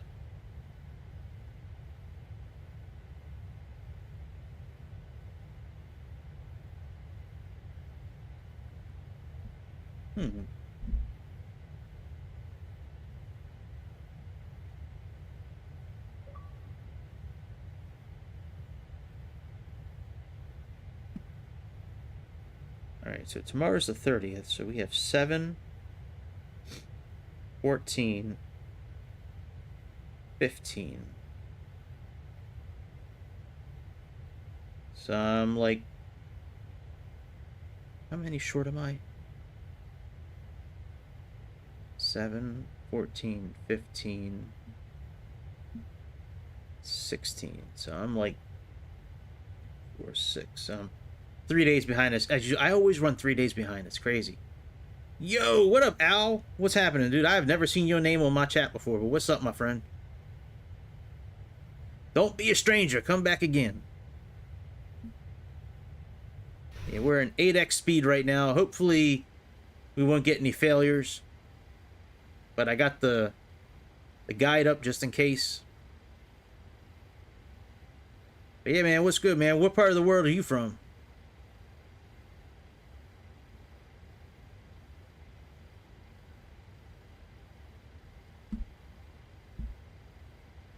But yeah, please subscribe, hit the like button, notification bell, leave a comment. If you're on Kick, welcome.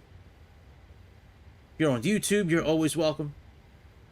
We got memberships, we got super chats, we got super thanks, we got it all.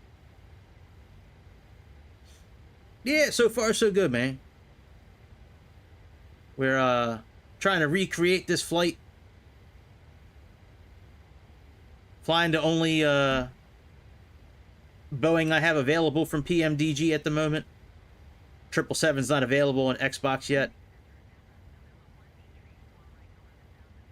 But yeah, things are going good, man. We're making our way to Chicago. Oh yeah, you close, man. I'm in Maryland. Man, we almost got the Delmarva region covered. We got Keith in Pittsburgh. We got Al in Virginia. We got Chicago in Chicago. We got Greece in Greece. Jake in Canada. Magnum in the UK. We got Surrient out in the Philippines.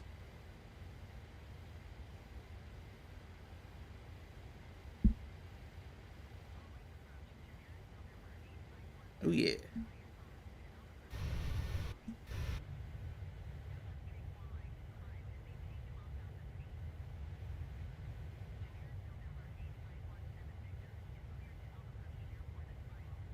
But yep, we're recreating this flight today.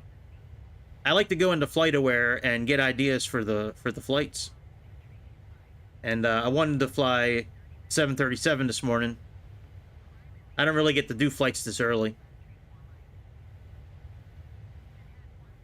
So, found one from Delta.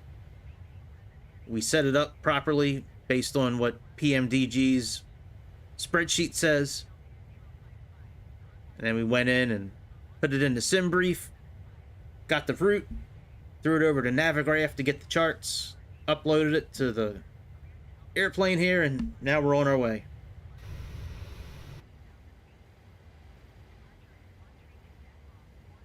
Hopefully problem-free for the rest of the flight.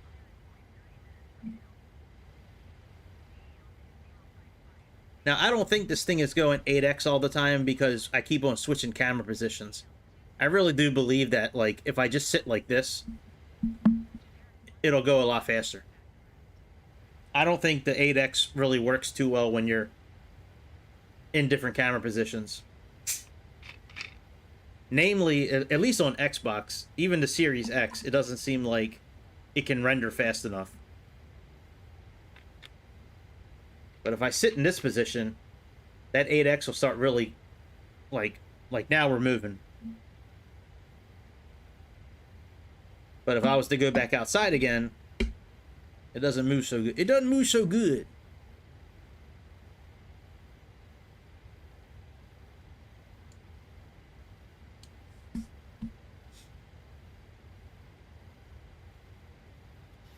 After we begin our descent, we'll come over to the heads-up display here. We'll adjust that for landing. There's a few things we need to do on that. And then the tablet's got a really good landing portal also.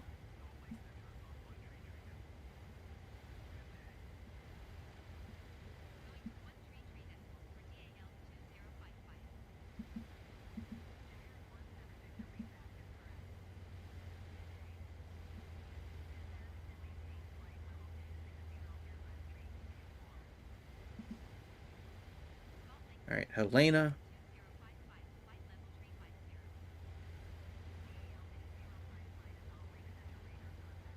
But yeah, when you're flying this plane, if your numbers are in green like this, that means you're in sped up mode.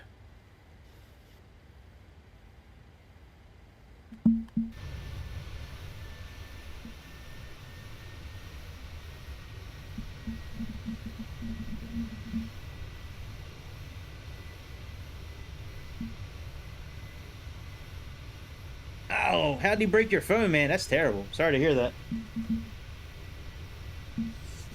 Those are fighting words.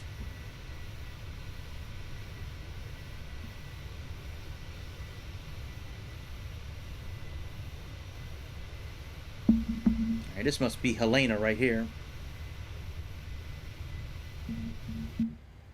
Yep.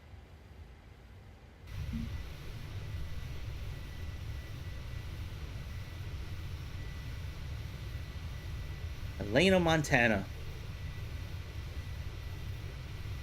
Almost sounds like Hannah Montana.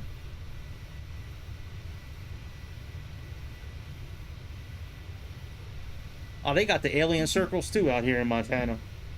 Man, them aliens love Western America. The western side of America has more alien circles than anywhere else in the world.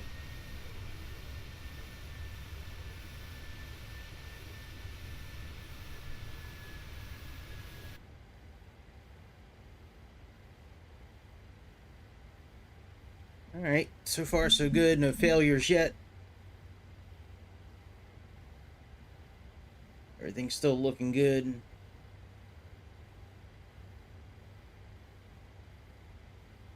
Maybe we won't get any failures. Maybe we'll just we'll save the failures for the next flight. Maybe it'll do 2 in like the last hour of the 10 hours that we have in there for failures. I went into the system here and chose two failures for every 10 hours. So I don't know if that's a kind of a realistic number or not.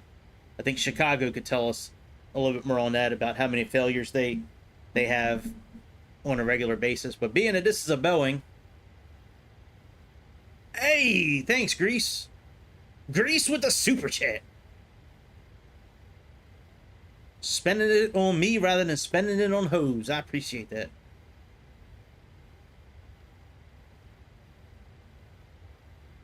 But yeah, being that this is a Boeing, I'm sure I'm pretty sure it's going to have a failure at some point.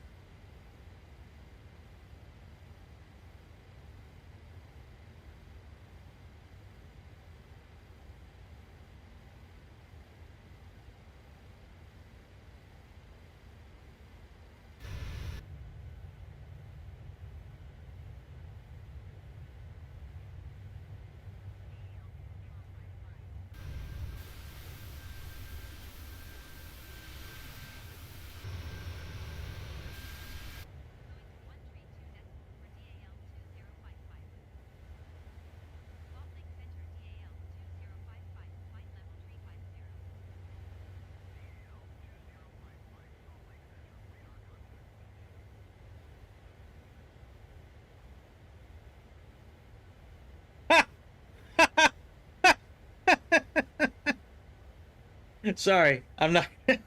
I feel bad for you, Jake, but that's a funny story, man.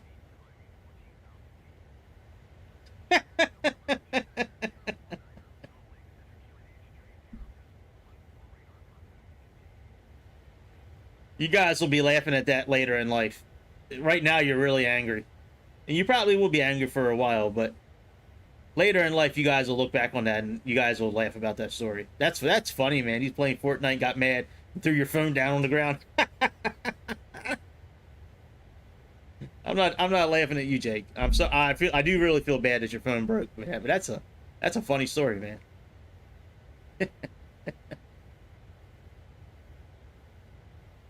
Yeah, yeah, yeah. Fortnite and Warzone, you know,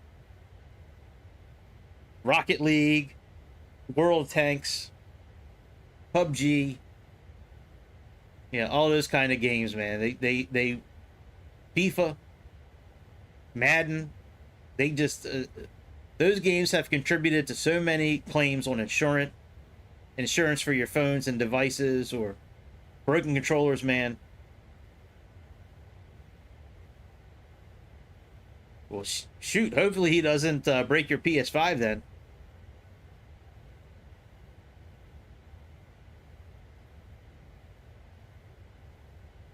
That'd be something, man. If you took your controller and threw it across the room and broke it, or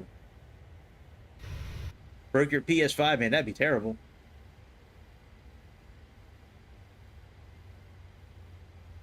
All right, we're not doing too bad. We got about 850 miles left until descent.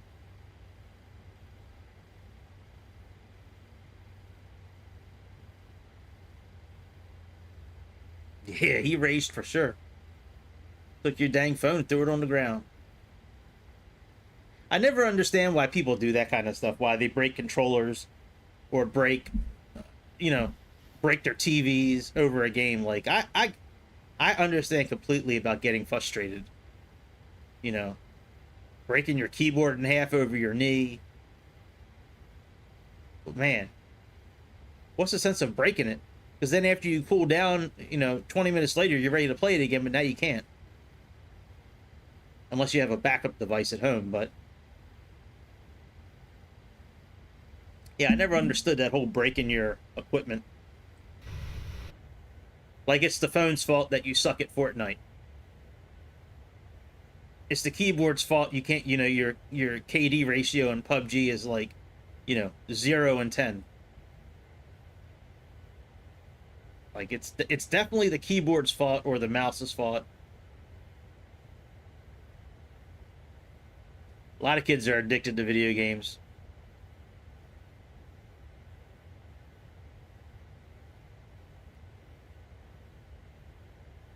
That's become the new babysitter around the world. Video games and televisions have kind of replaced babysitters. Yeah, you can just take your kid now and just plop him down in front of the TV and hand him a controller, or hand him a tablet, and then, he's fine for hours. Or until the battery dies.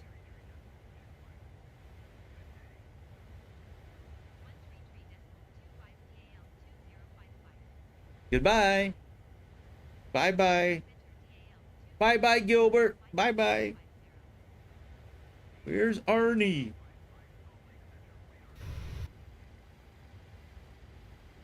All right, just under 800 miles.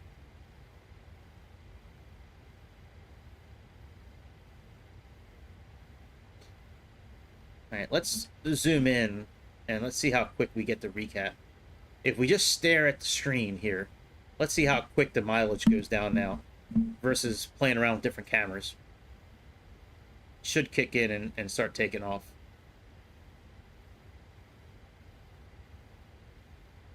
Usually you can tell when it goes into 8x mode again, because usually the plane does like a little hop, a little jump, and then it kicks in.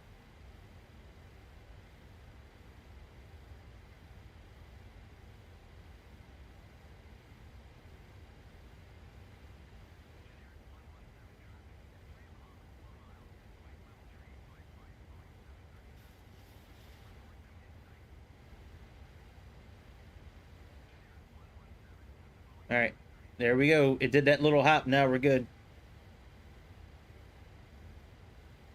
Yeah, I hear ya. Yeah, I thought he said he bought like 2 of them and he was giving you one or something like that.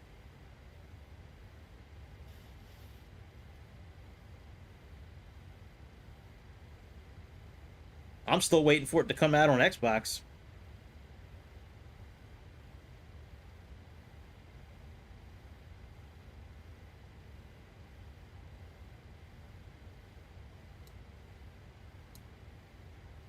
Yeah, man, I am ready. The 707, I may buy it. If that launches and the 777 launches, I don't know, man. I might I might forget about the 777 for a minute and just focus on the 707. I can't wait for the 707 to launch.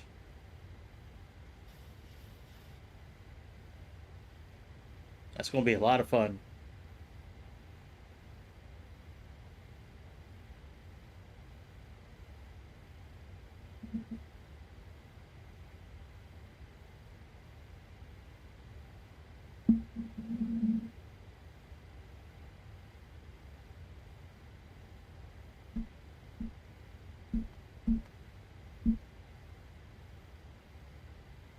Let me reset this 8x speed. It's not doing it like it should today for some reason. All right, let's jump out of 8x.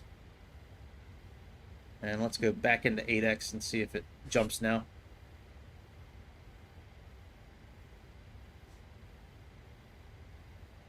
Yeah, that 707 is going to be lit for sure. There are so many good planes coming out this year. Beechcraft Starfighter, 707, the Lockheed Jetstar, 727. Yeah, exactly. Yeah, that's exactly right. That's probably going to be what it'll be.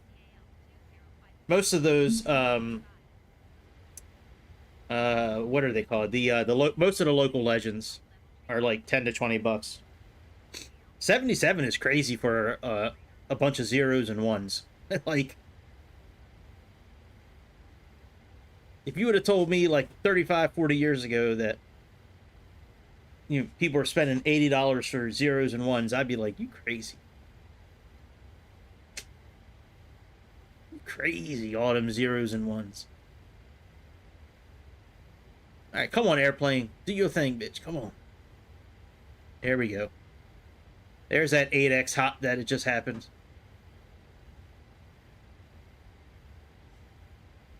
Now we're moving. It's weird how it just goes in spurts. Even when you don't have to worry about something rendering. Like when we're just staring at the screens, it's wild how it just doesn't... It's not a consistent 8x. I can understand it if you were like outside the airplane and it needed to render the clouds and the ground and all that stuff. Procedural, whatever it's called. But if you're just staring at these screens, it should be 8x the whole time.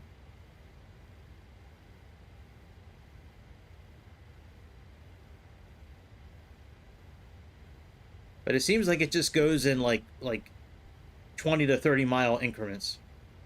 Speed up for a while and slow down, speed up for a while, slow down.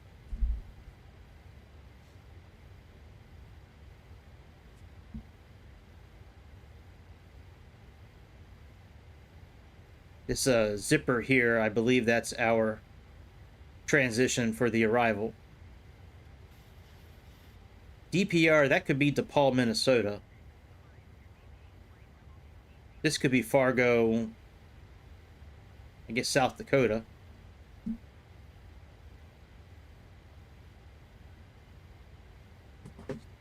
Yeah, it is AAA game prices, right? Yeah, I mean, I'd rather spend money on the plane than a AAA game most of the time. I usually get more enjoyment out of the airplane than a AAA game, but yeah, still, yeah, it's more expensive than a game sometimes.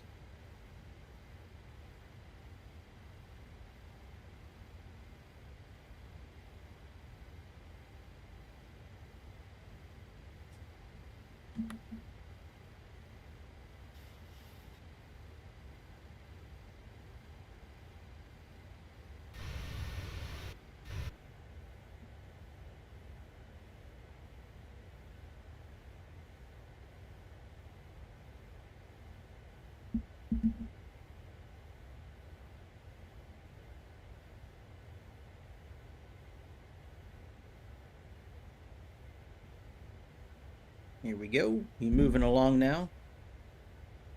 For a few miles. Yeah.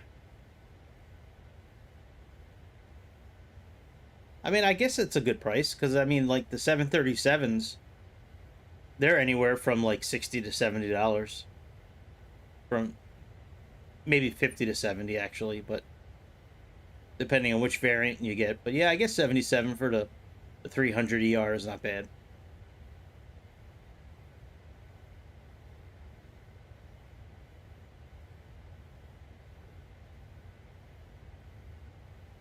Yeah. Well, they should have included the cargo planes with that. At least in my opinion, they should have included all that. Like with the 737, you get for that $60 you spend, you get three variants with it. You get passenger plane, and then you get two different types of cargo planes. For that same price, all included.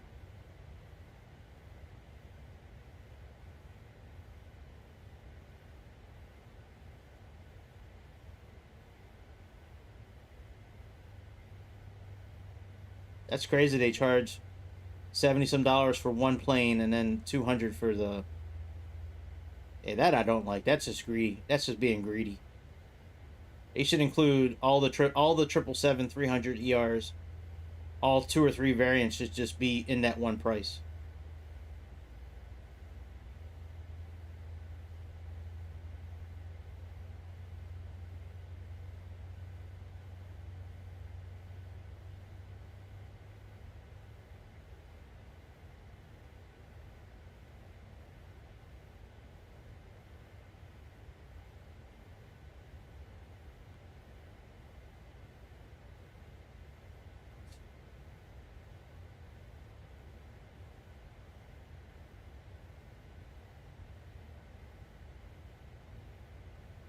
Yeah, I guess you're probably right. I don't know. I haven't read that, but yeah, you could be right.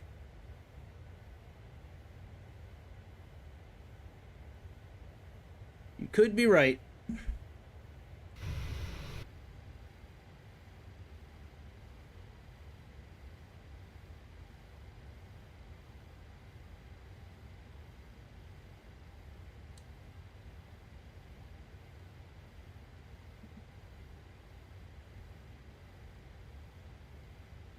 I don't know. I don't know if they're going to charge all that money for all these different planes.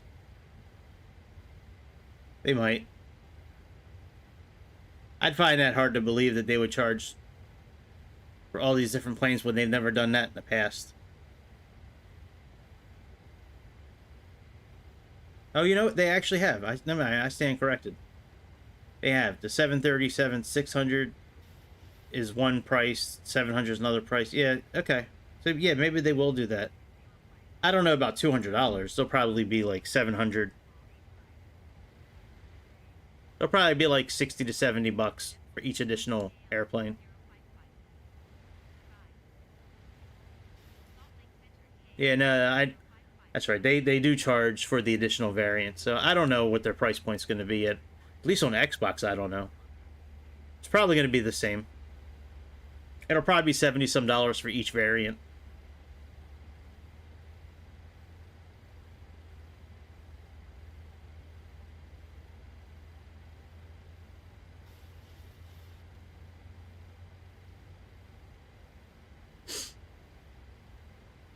This flight's putting me to sleep.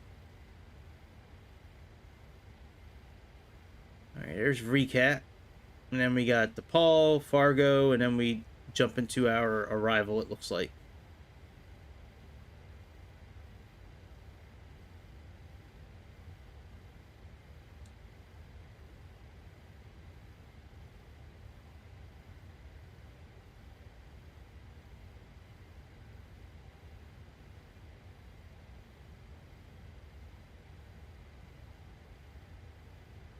All right, so that's Utah. Oh no, it's Montana.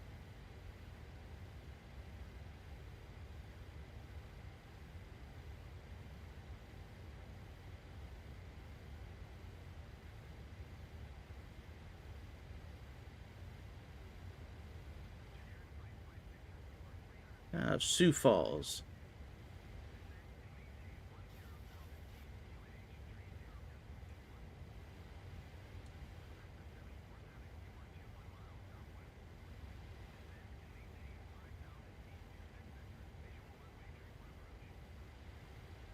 You're probably right.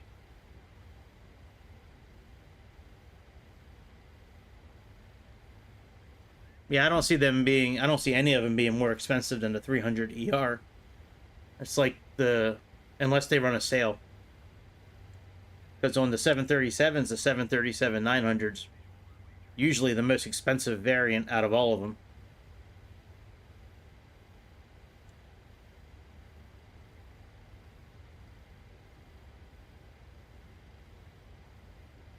Okay.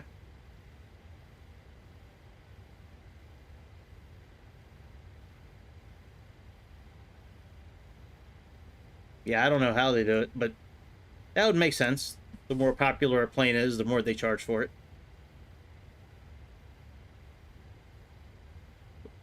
That's kind of what happened when I bought this plane. When I bought this plane, it was the most expensive one. And then the 737, like 600 and the 700 were like $20 or $30 less than this one. I think it was 20 actually. But yeah, that makes sense. I mean, a lot of companies charge more for products that are popular and charge less for products that are not popular.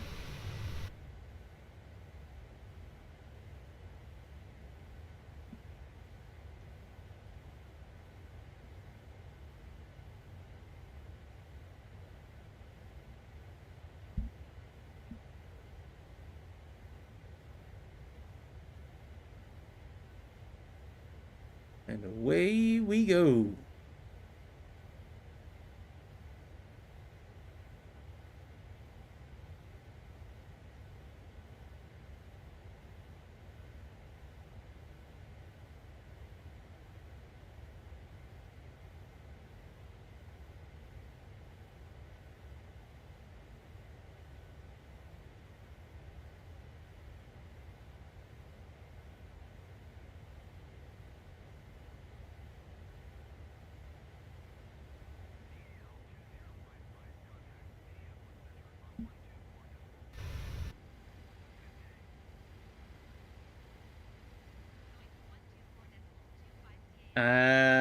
That's slowing us down too, I believe. I bet you every time it contacts the ATC, we slow down. That makes sense. All right, let's turn off the fuel pumps in the center. It'll get rid of the caution light.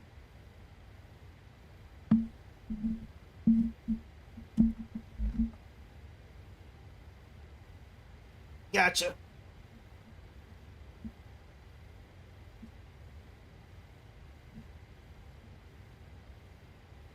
Gotcha.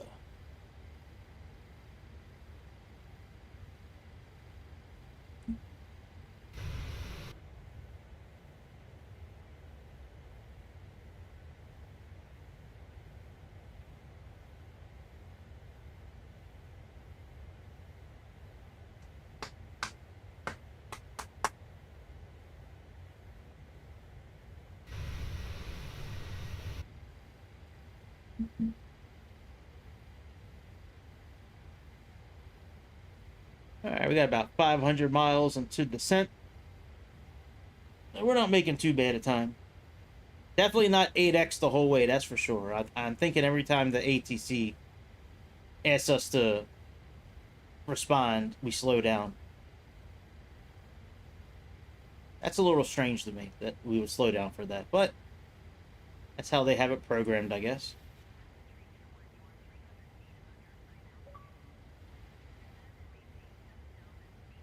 Mr. Magnum?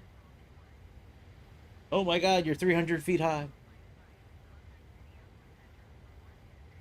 Alright, where are we getting ready to pull up on now? What part of the world is this? South Dakota. South Dakota!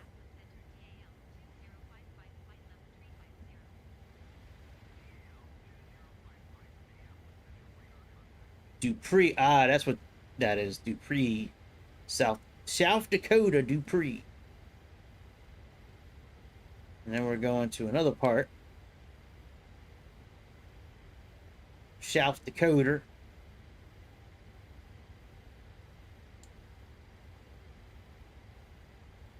FSO. I thought that'd be Fargo, but Fargo's North Dakota, I believe.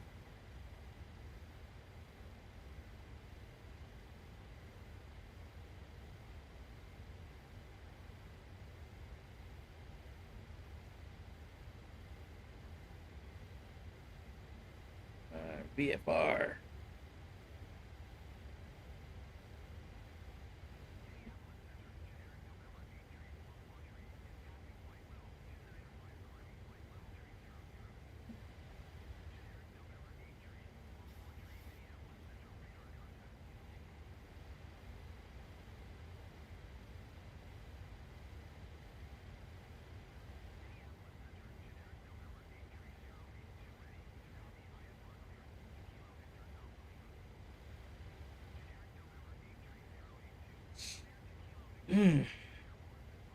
It's tough staying awake sometimes, man. That ASMR, that like just listening to these engines, man, they put me to sleep. These long haul flights, man, it'd be nice when we can be in the cockpit with another person. So I fall asleep, they can fly the plane.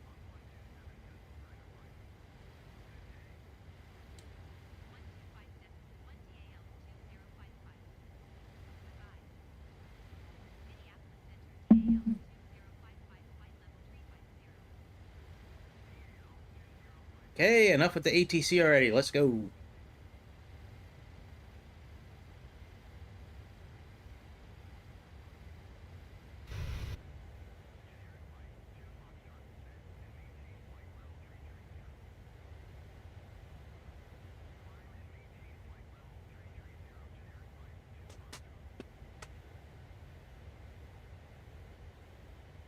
Damn, it's 1 o'clock already. Good lord. Day has flown by already.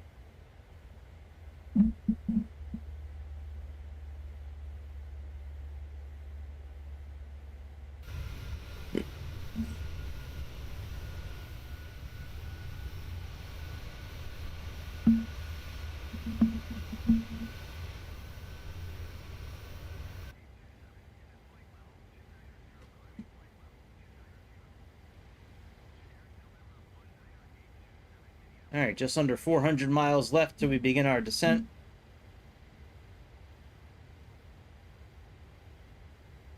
Let's check out our descent forecast again.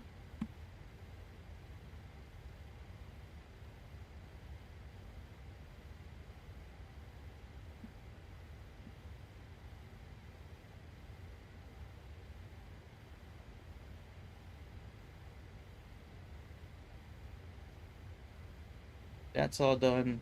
Oops.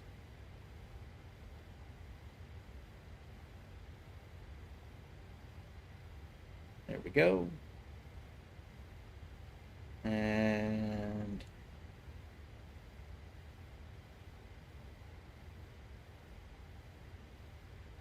we'll worry about fixes later.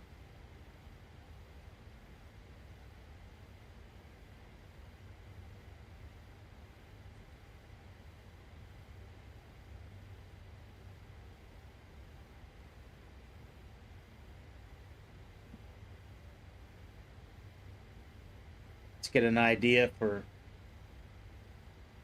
landing at least.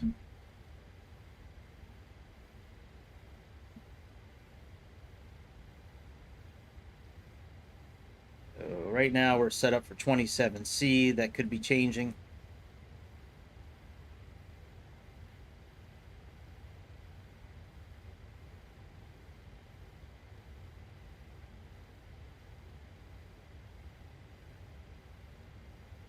So right now we're going to need 3,600 feet.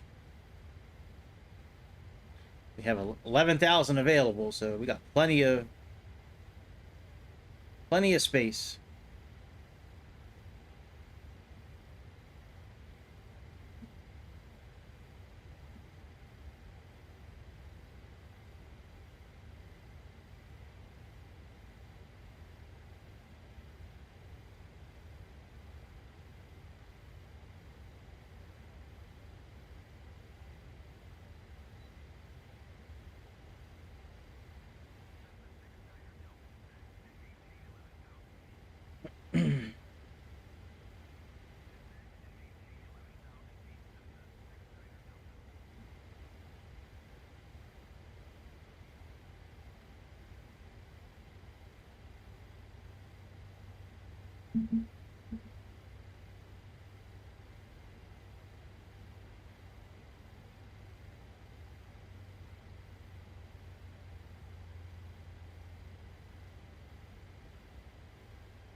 All right, what we got going on? What'd I miss?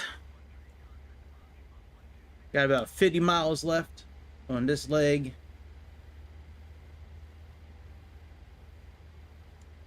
then we got good old Zipper, beginning our transition to our arrival.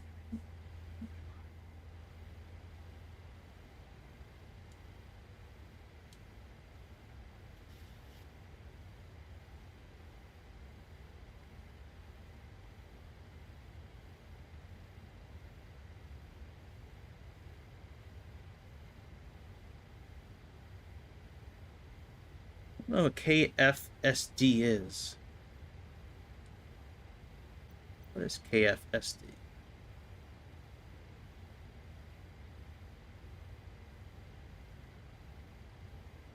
Sioux Falls.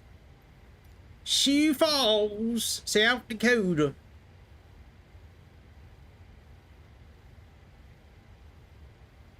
Home of the Sioux Indians.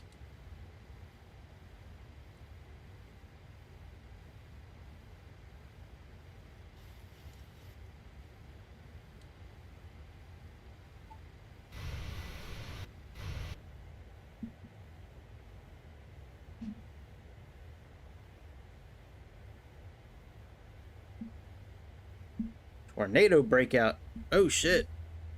Is Maryland in the tornado break? Uh-oh. We might have some issues later today. Let me get on NOAA's website and look at the Storm Prediction Center.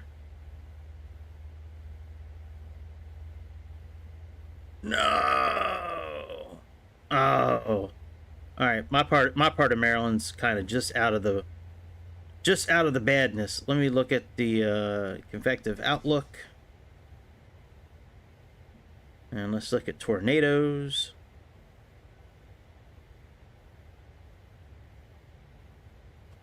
I think we're just out of the way. Let me see. Come on, phone.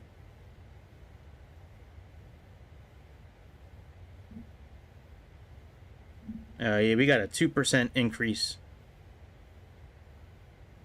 Well, not where I'm at, but the rest of Maryland's got a 2% increase. All right. That's not terrible.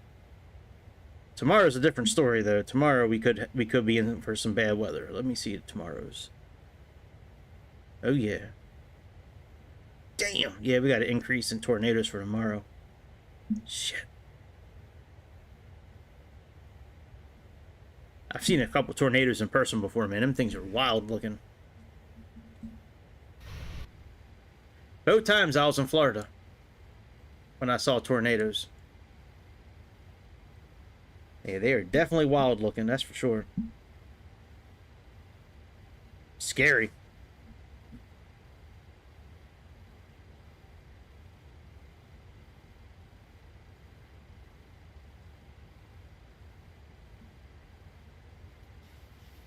Definitely scary, that's for sure.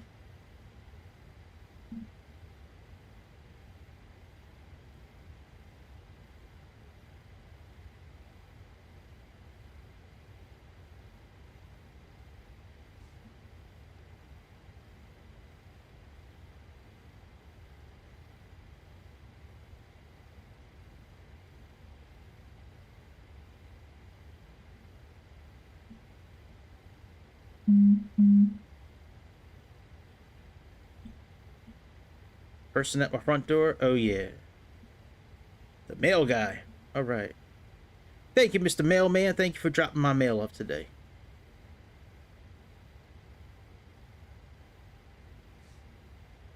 All right, we got a few hundred more miles, and then we get to 200 and some miles until we start descending. Let's get it, man. Let's end this flight already.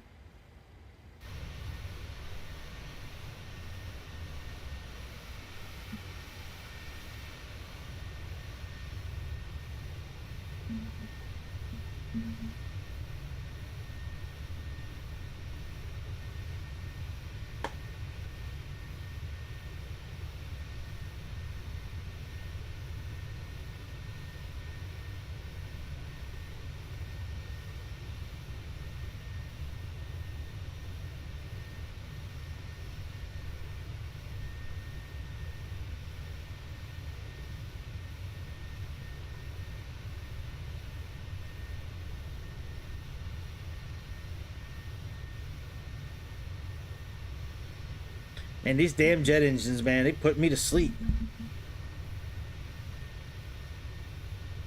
Mm.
All right, we got 100 and some miles until we descend.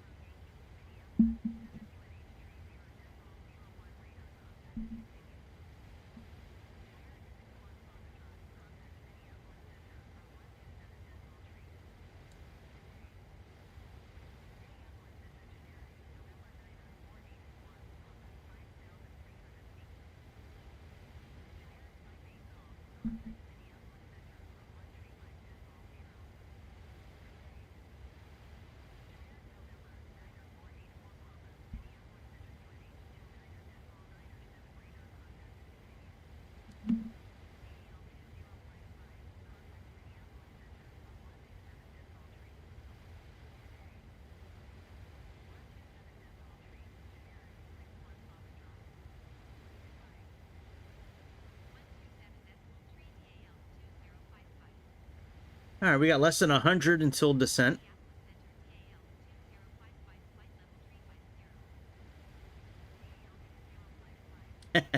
They might. I'm sure they do.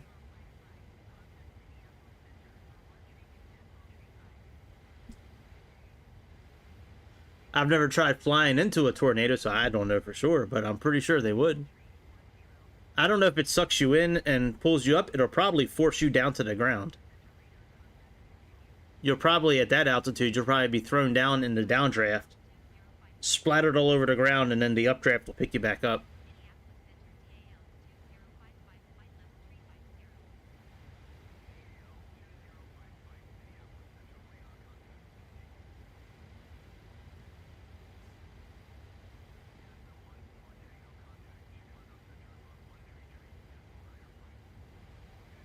All right, let's slow down. We got about 50 miles into descent, so let's go ahead and go regular speed.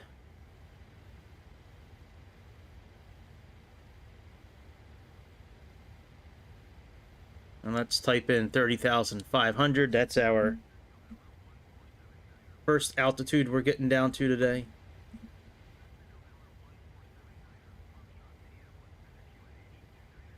Let's click on VNav.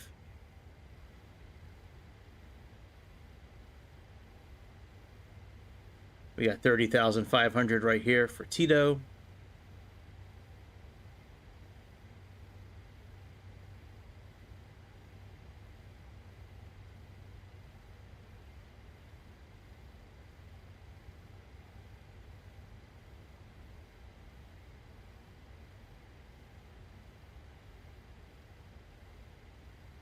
All right, here's our top of descent marker.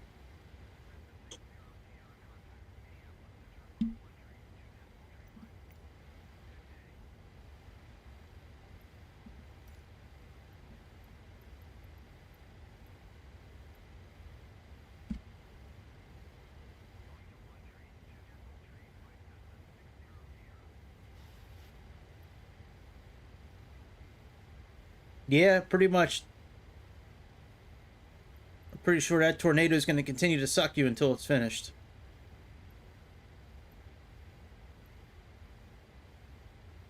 I'm no tornado expert, but just a guess.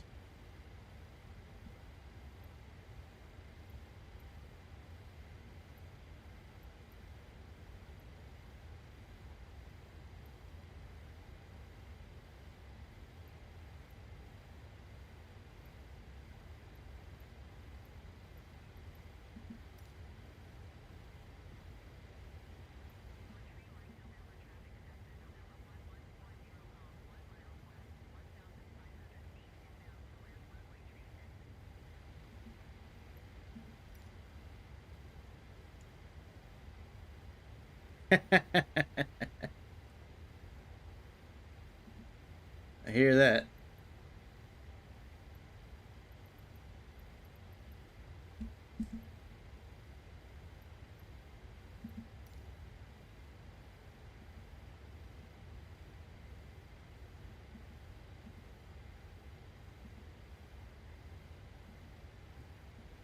All right, so we have a decision height of 200, so let's plug that in.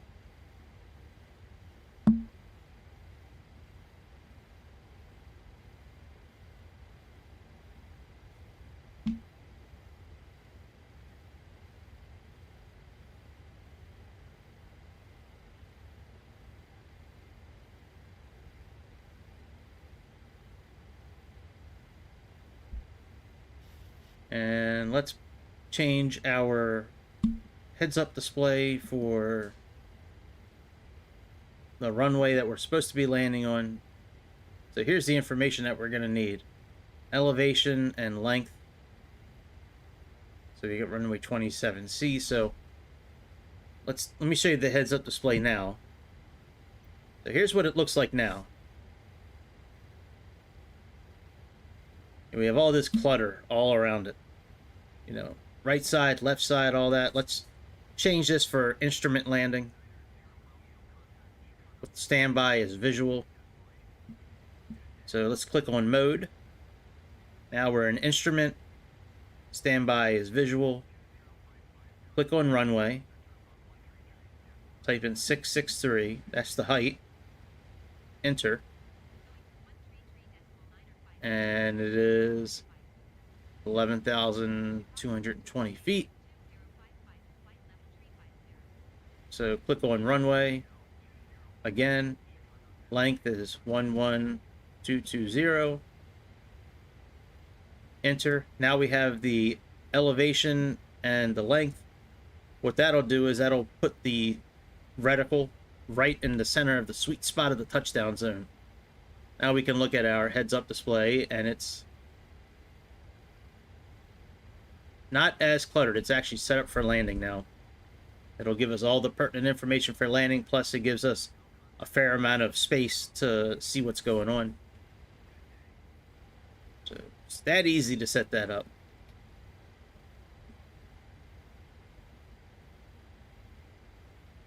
All right, we got about 4 miles till we descend. So that should happen here at any moment. We'll contact Chicago as we get a little closer so we can get,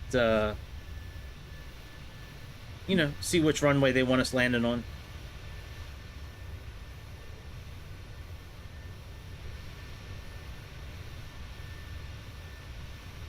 We got Karen set up to do all of our communications, so we don't really have to do anything. We can just kind of sit back and just fly. Oh man, look at the flapping. The flapping is starting to happen. I'm telling you, this plane has some of the best flapping. It really does. Some of the best flapping out there is on this airplane.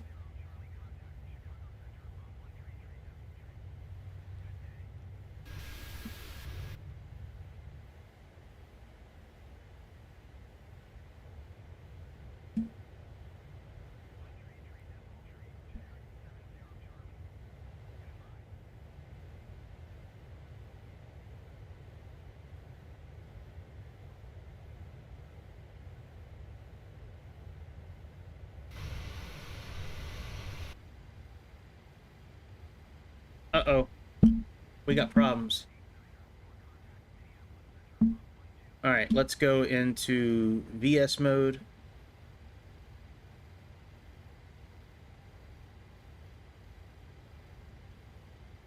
Start descending.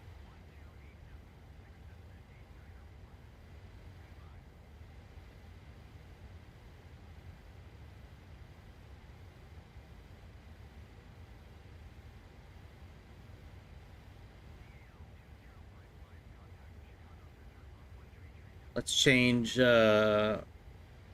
change this up to, oh, we are real high. Good lord.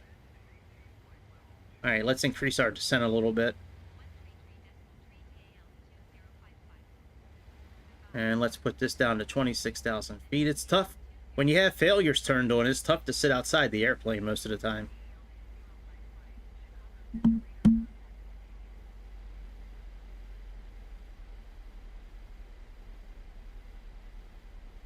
All right, let's get caught back up. We can see we're catching up. We're about 1,600 feet too high right now. We can see that here as well.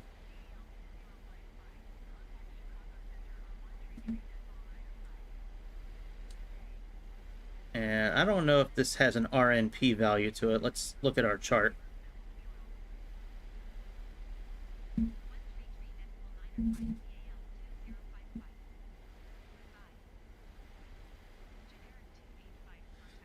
So, no, I don't see an RNP value, which is okay. Usually, you know, RNAV landing will usually give you a required navigation performance, but this particular time we don't have it listed, so it's okay.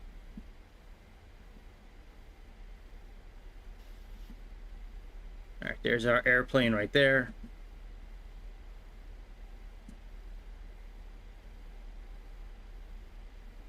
All right, let's slow down our descent.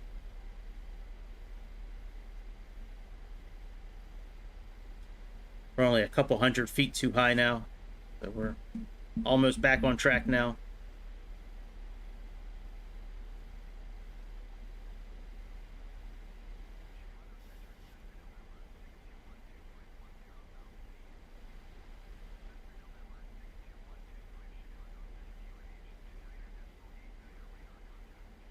There we go. We're right on track now, it looks like.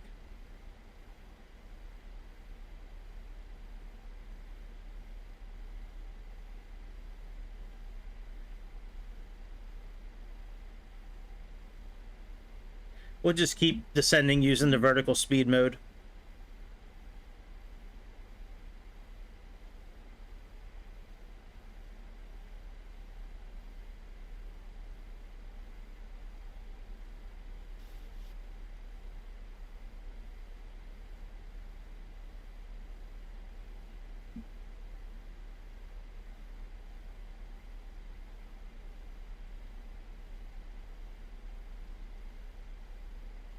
Put that to 280.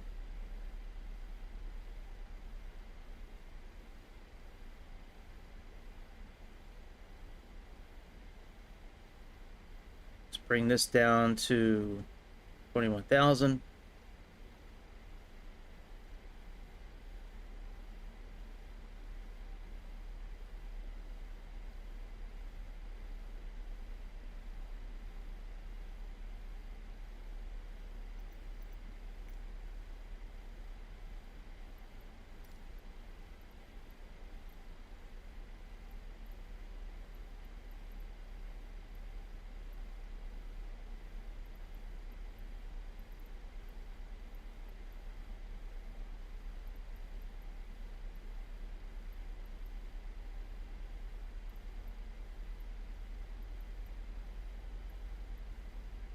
All right, still no Chicago airport yet.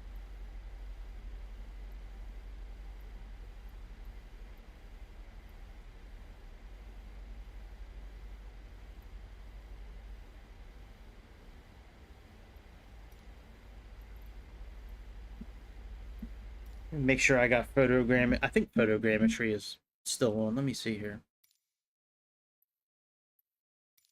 Yep. Yeah, I didn't turn that off. I've been leaving it on, starting the flights, so.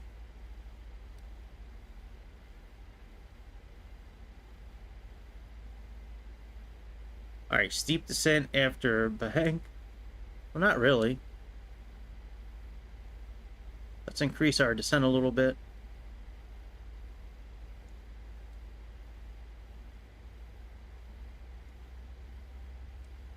Let's put our required navigation performance at 0.3.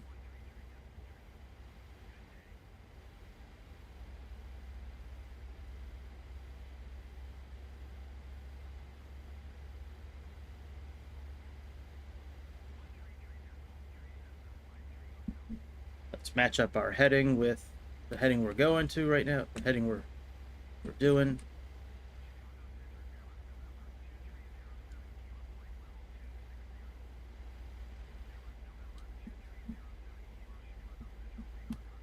And I wonder if we can actually put this on approach. Let me see here.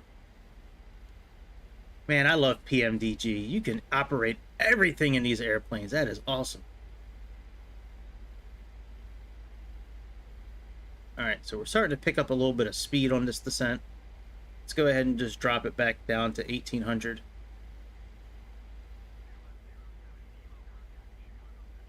I'm not sure at this point if we're going to have to create a waypoint or not. We will find out momentarily. Let's put Karen on here and let's click on this button twice. That'll give us a descent profile, kind of like what you see in the Airbuses.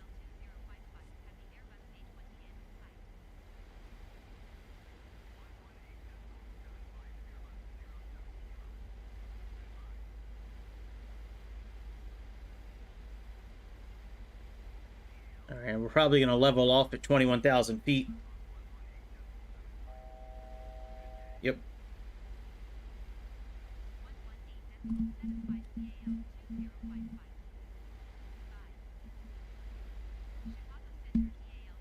All right, let's type in 17,000. That's the next altitude.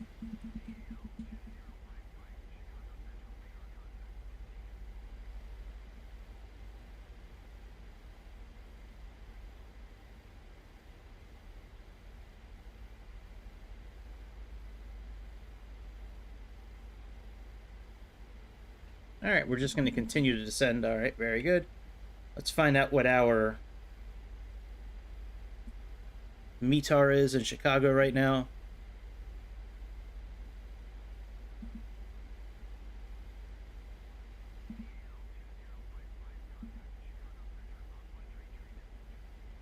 All right, we got 2987.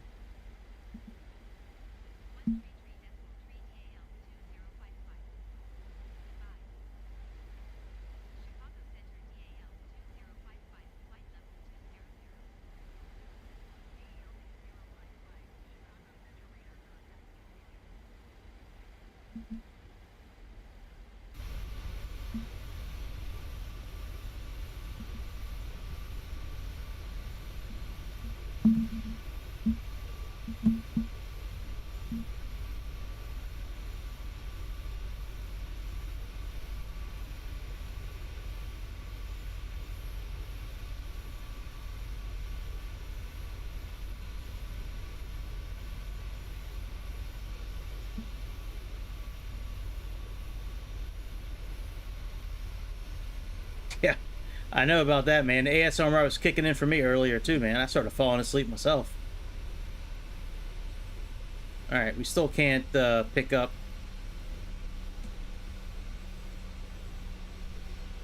Still can't pick up O'Hare yet. That's okay.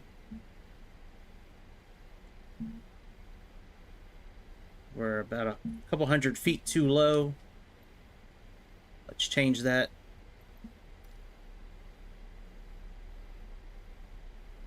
Let's put this down to say 15,000. Let's put this down to 13,000.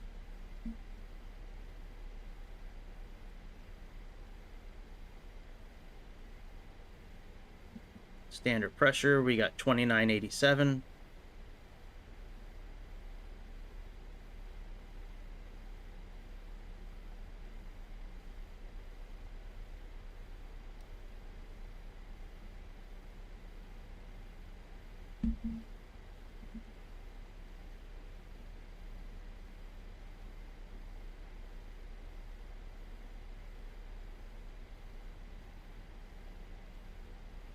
All right, we got to get down to 247.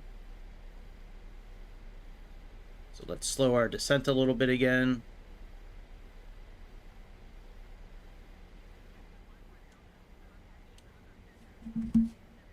Let's fix this error message here. So we got 270 below.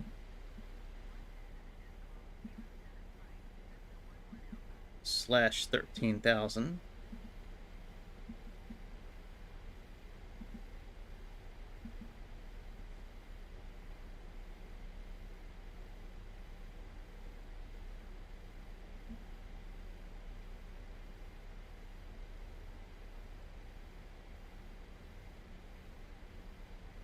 That's done. Let's go to fix.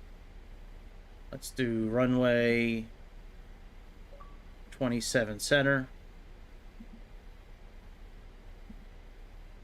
We're going to do 5 miles as a reminder for our landing gear. 10 miles as a reminder for flaps 15.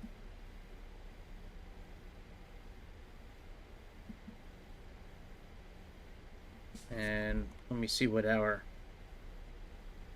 approach looks like.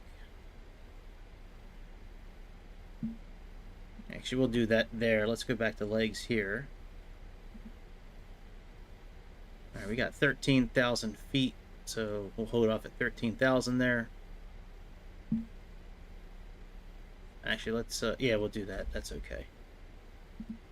All right, let's go to performance.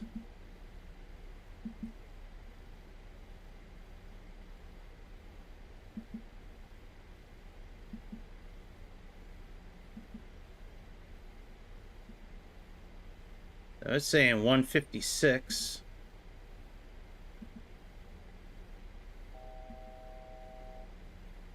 $147. So we'll plug in 147 there. Actually, we'll do 151. So flaps 40. Oh, we can do 147 because we have +5 if we need it. So let's do 147.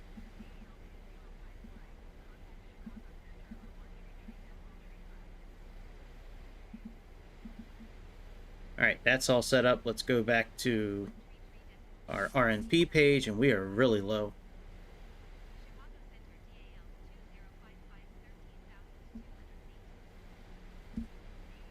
Let's put our speed brake on for a couple of seconds so we can slow down. All right, 2986 is our pressure.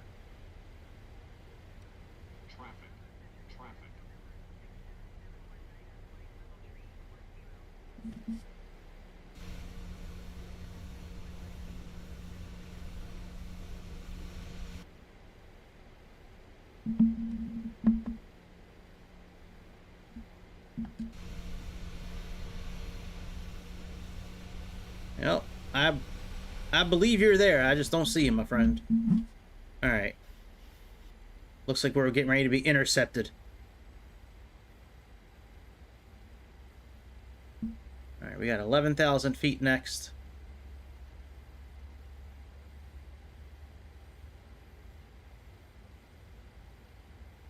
Let's see if we can get Chicago on the horn. Let's do flight level change. See if that sticks. All right, let's do 9 for next.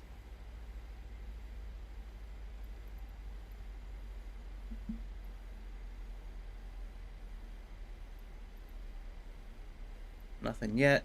Let's do 9 again. Do 9 again.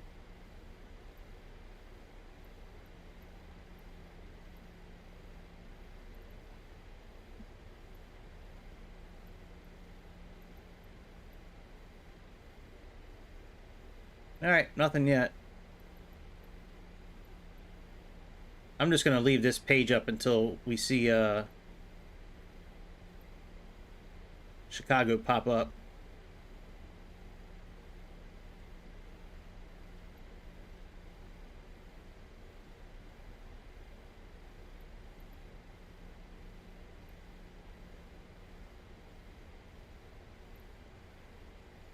And it should be here already.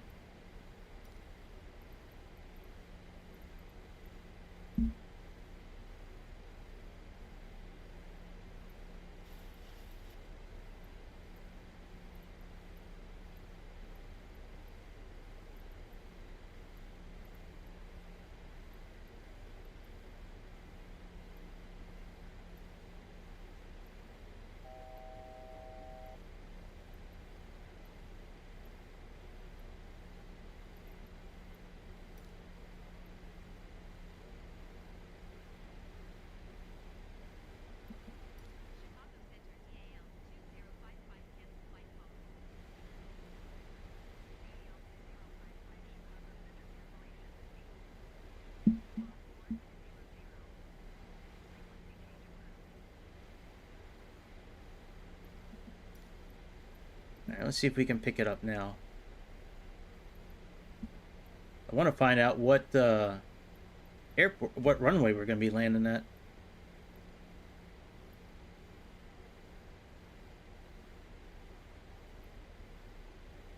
It's not as easy as just typing in the frequency and getting it in, at least on Xbox here. Like, we actually need the airport.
I can't believe it's still not picking up Chicago yet.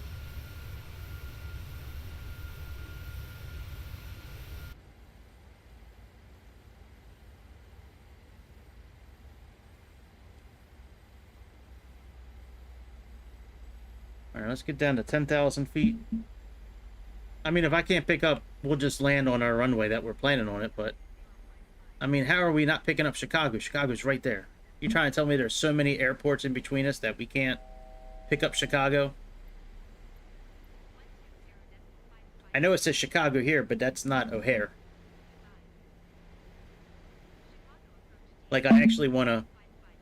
Oh, here we go. Contact Chicago approach. Maybe this will be it. All right, 2984.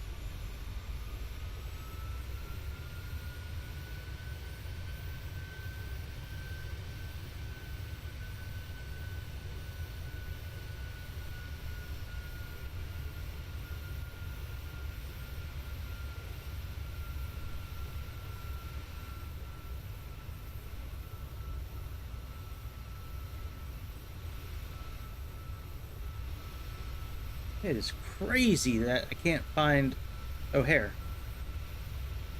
I don't think typing in the frequency will do anything. I mean, I guess I could try it.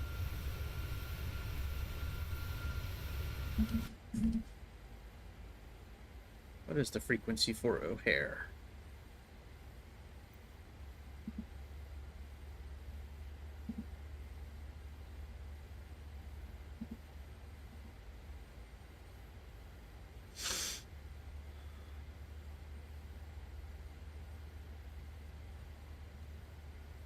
And 20.75.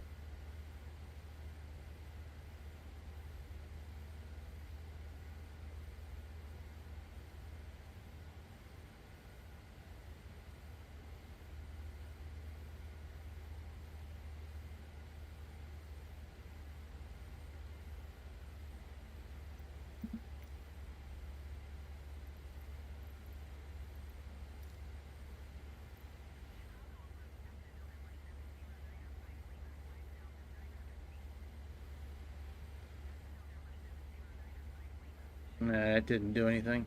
It just changed it back anyways. Because we have artificial intelligence on, we have AI on, so it's not gonna. All right, what's our next altitude? We got about 9,000 feet, so let's get down to 9,000.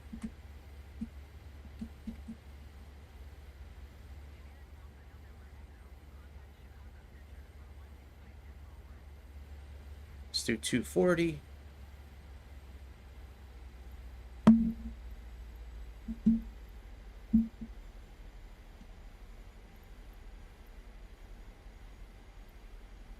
All right, we are getting closer.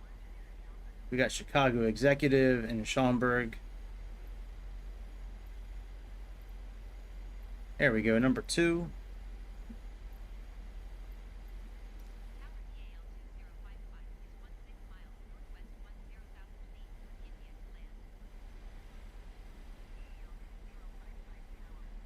$27 right.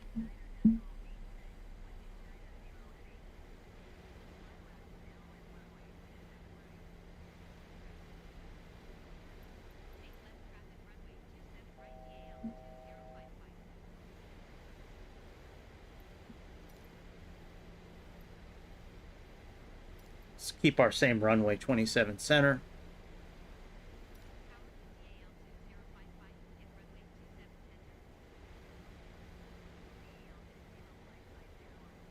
Very good.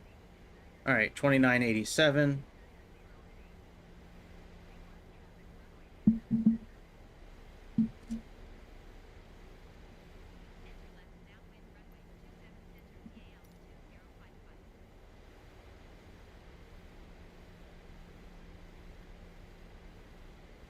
And let's do...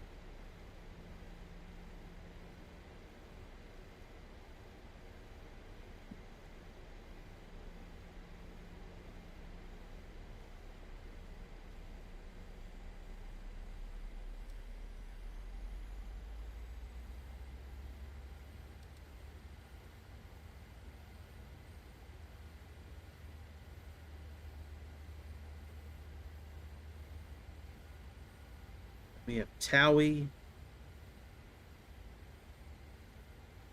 Vogler,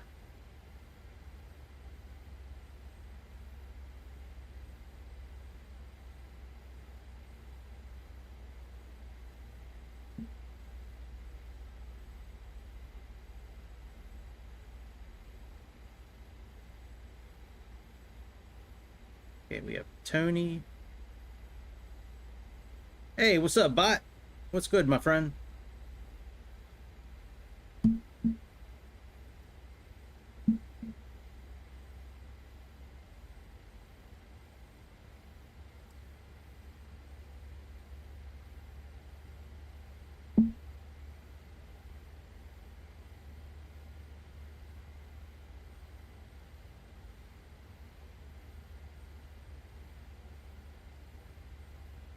We might set up another waypoint coming up. I'm going to look at that a little closer when we get closer. Let's plug in our course. So we got 273.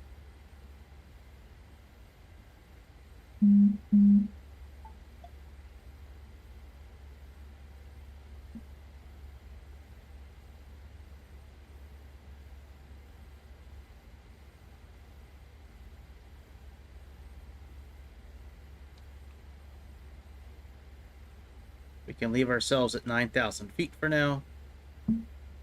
Let's go back to this map. Let's turn on VFR. Turn off following. And Chicago, we have...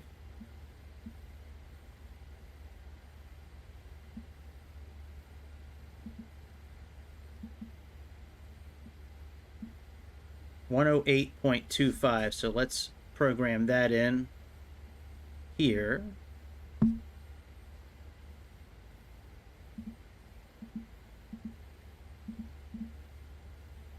Let's program that there, and on this side, that way we can do a certain type of landing.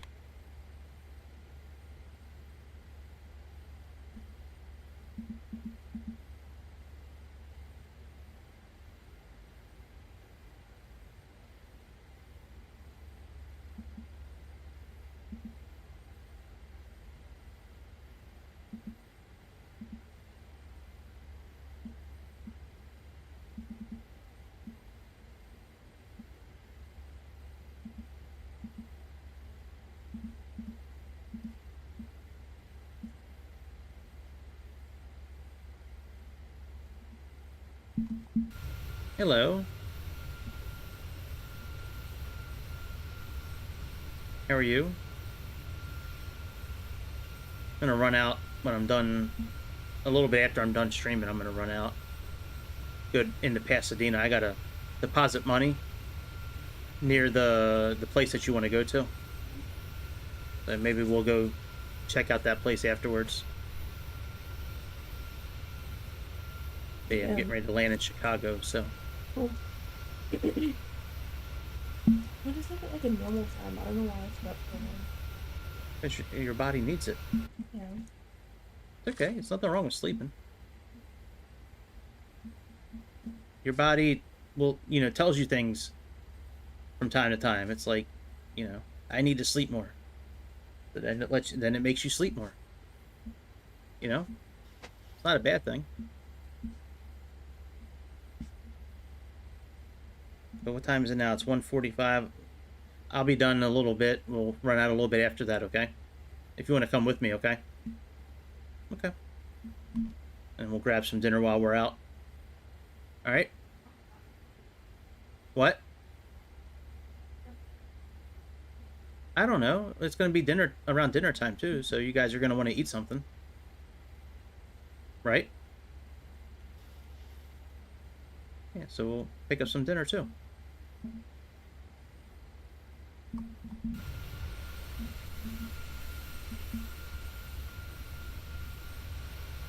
Boy, it is stormy out in Chicago today.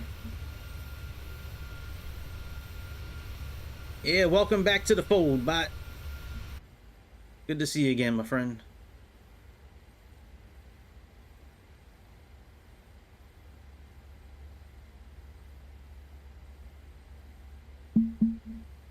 See, I'm thinking about... Oh, we can bypass Nichols? Is that what that says? Vogler. We have Tony, and then we have...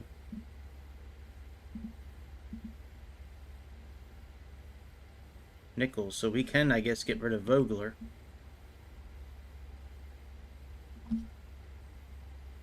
So let's get rid of Vogler. We can bypass that.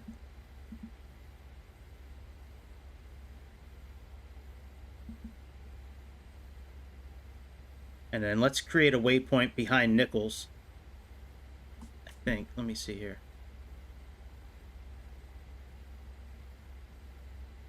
Let's see what's coming up here. Surmi.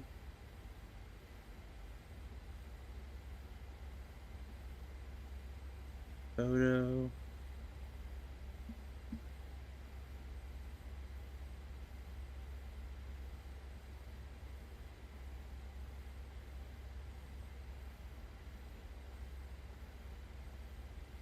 Hey, we can get rid of Nichols, actually. So let's get rid of Nichols. There we go.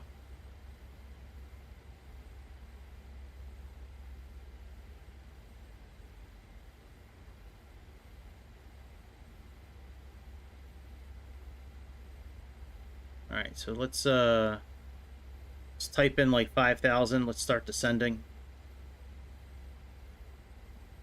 Put on VNav. See if VNav works this time. It wasn't working earlier.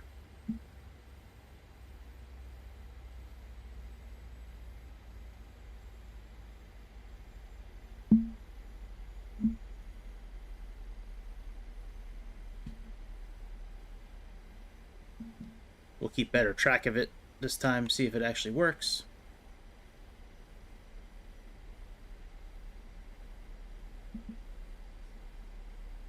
What are our speed brakes for landing? Let's see here. Let's take another look at our landing page here.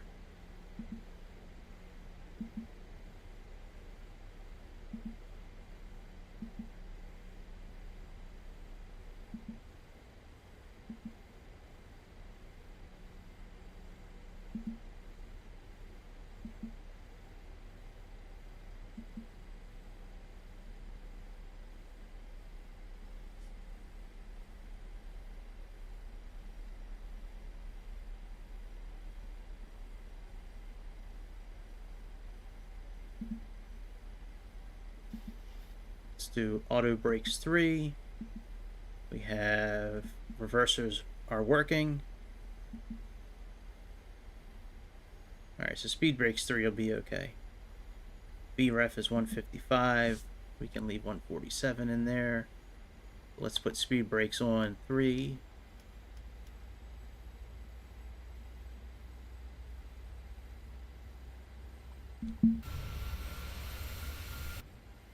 VNav is still working.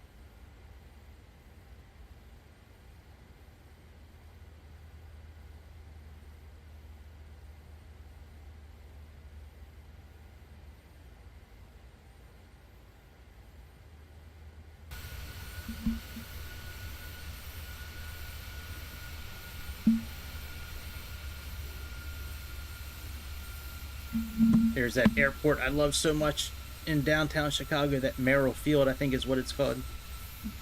I think the code is 06C if I remember correct.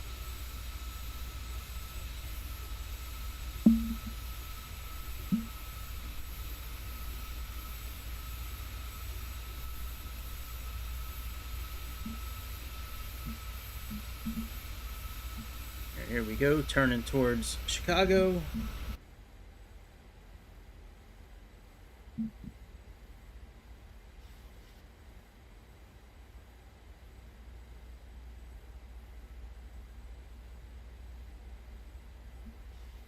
we can actually click on approach. That's going to arm the final approach course and the glide path.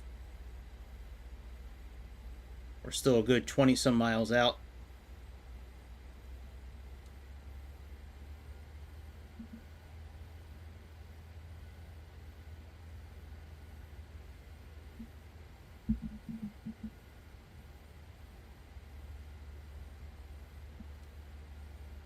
Yeah, we're still 22 miles out.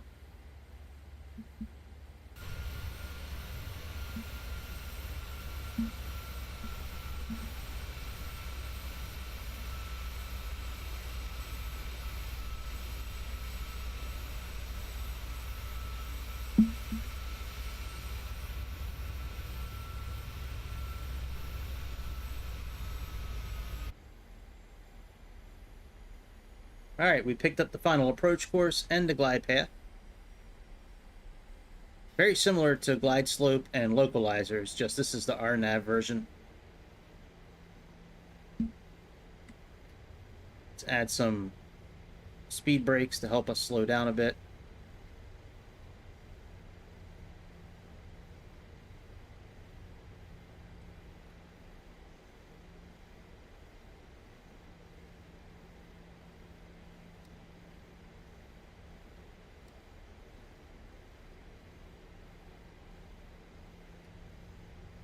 Put this down to 230.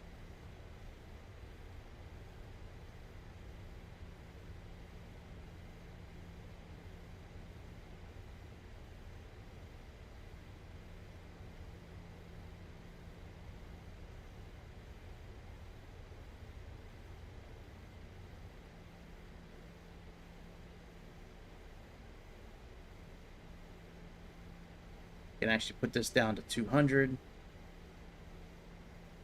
203 to be exact.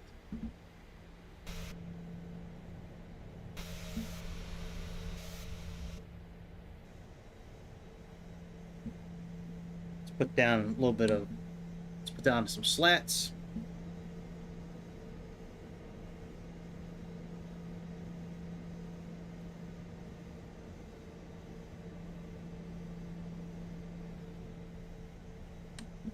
And let's go flaps 1, or actually flaps 5.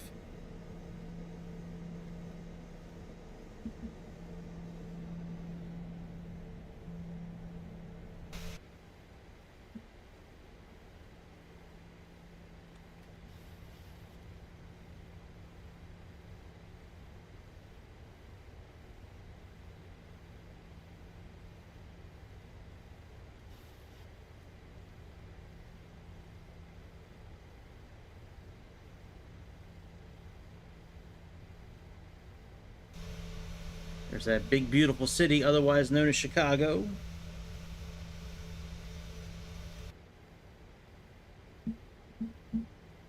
Put down some more flaps.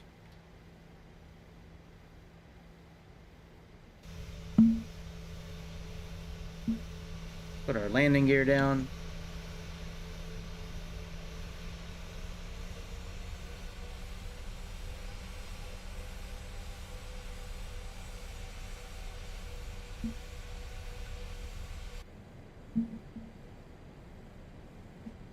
All right, I said flaps 15 by the time we got to 10.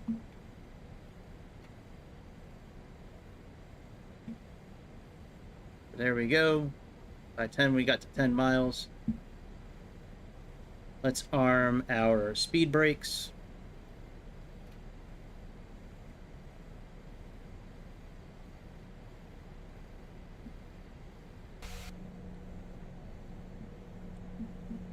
Some more flaps down.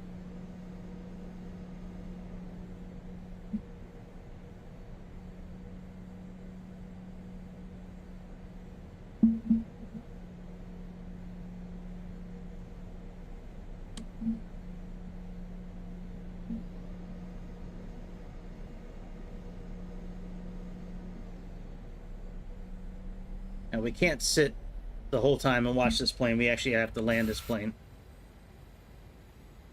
Now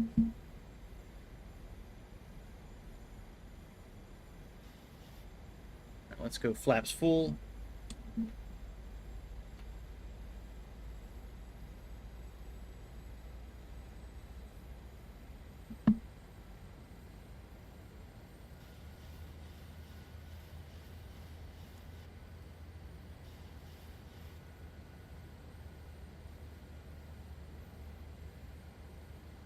Right.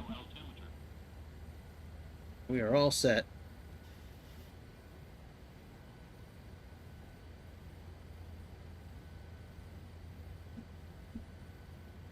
All right, 2987 is still correct.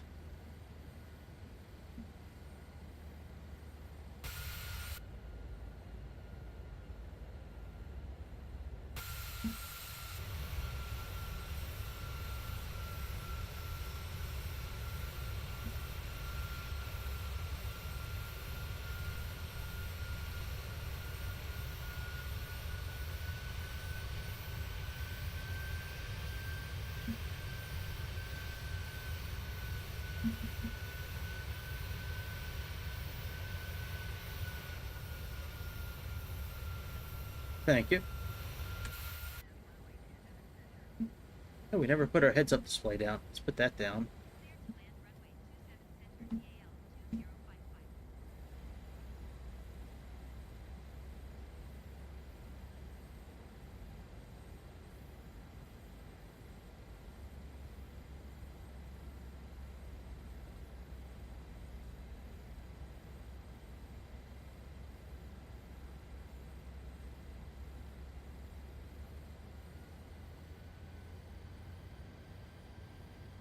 See how it's keeping that reticle right on the sweet spot? That's because we programmed the height and the length of the runway.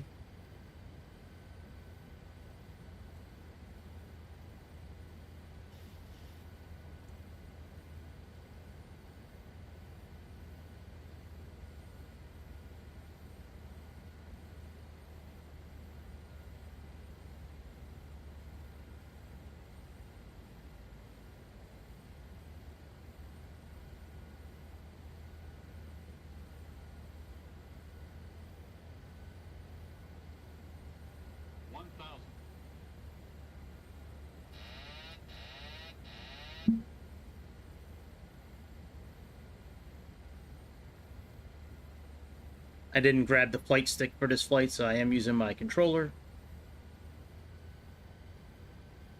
I completely forgot, to be honest, to grab the flight stick. I kind of fell asleep for a few minutes during the actual flight from the sound of the engines, so we're using our good old left thumb for this landing.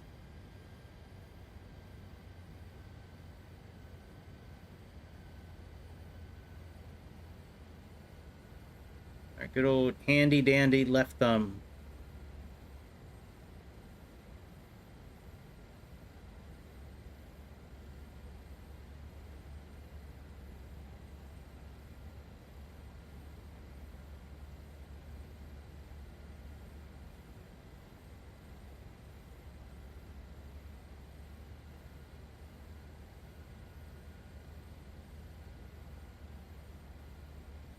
Come on, vamonos. Everybody, let's go. Come on, you can do it. Know that you can do it. Where are we going? To the beach. Where are we going? To the beach.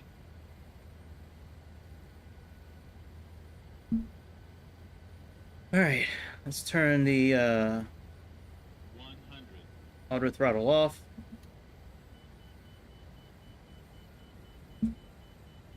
50, 40, 30, 20, 10. Very good.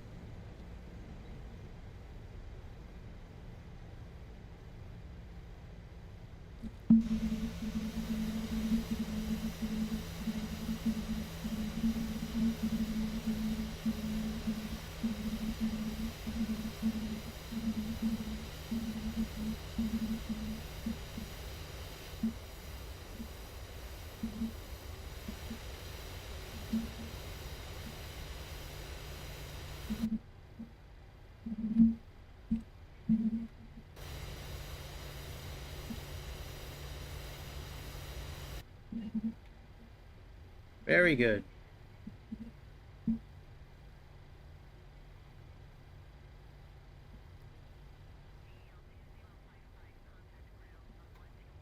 Disengage that. Turn off our flight directors. Put on our runway turn-off lights, taxi lights. Tracked all these.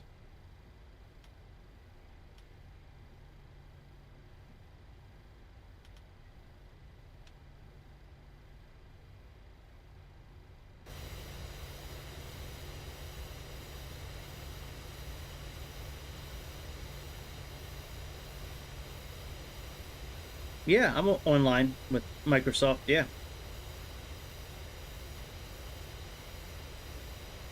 Yeah, it's very rare that I'm not online. Usually I'm if I'm flying, it's online. I think it's on. Hang on a second. I don't see anybody actually. Maybe I do have it off. Let me hang on a second. Let me actually I might need to stand corrected on that. Hang on. Oh shit. Sorry about that. It is off. There we go. I'm not sure why it was off, but now it's on. Yeah, usually it's supposed to be on. I don't know why I turned it off. Oh, yeah. I was testing out a plane, and I was having issues with the Garmin system, and the screens were going black, so I was trying to deactivate as much data as possible to try to keep the screens from going black.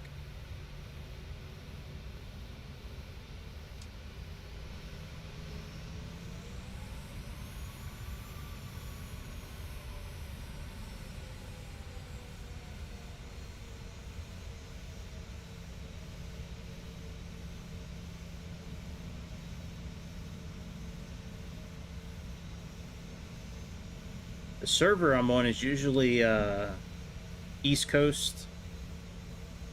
I think it's East Coast USA, I think. Yeah, East USA is the server I'm on.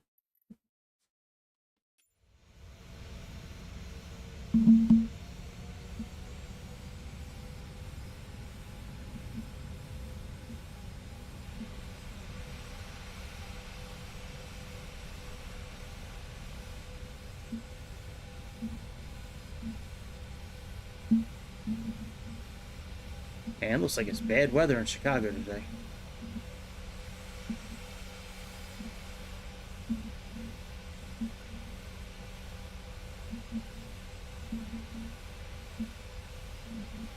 Come on, vamonos.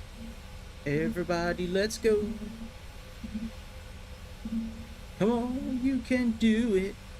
Know that you can do it. Alright, we're gonna turn here.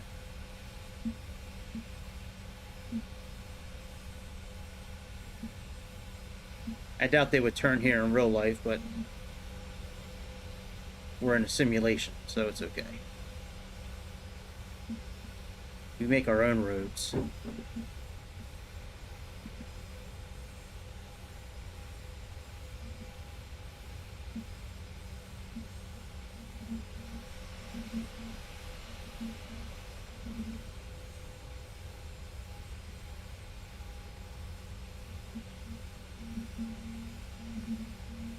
And that's correct, because it was showing these arrows over here earlier.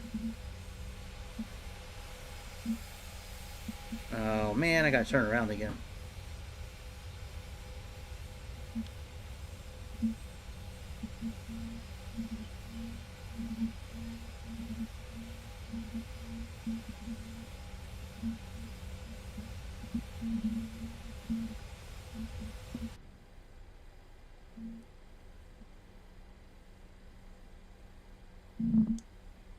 What? I don't know, Gavin. It's only 2 o'clock.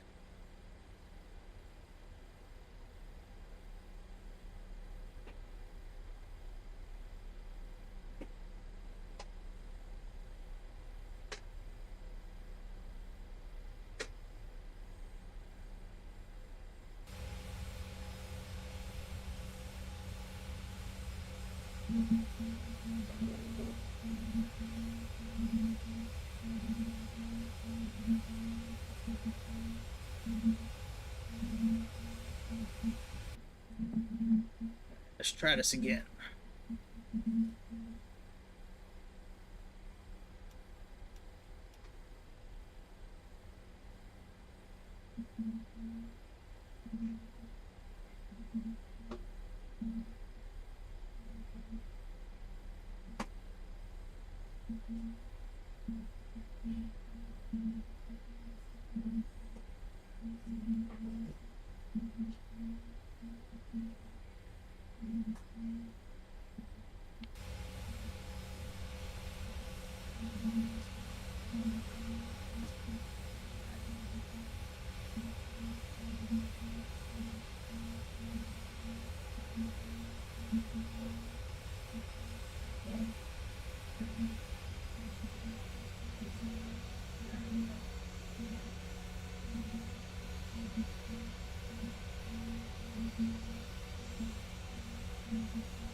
Where are we going?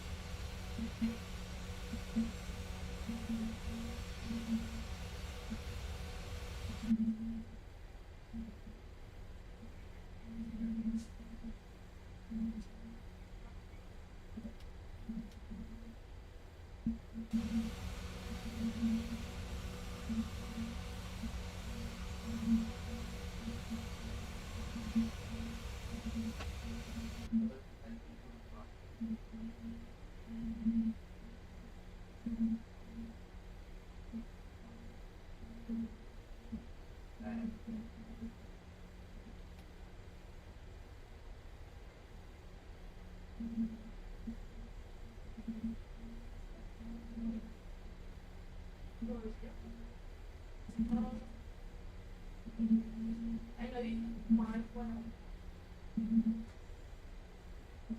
No, 50 burgers. No, party one. What kind of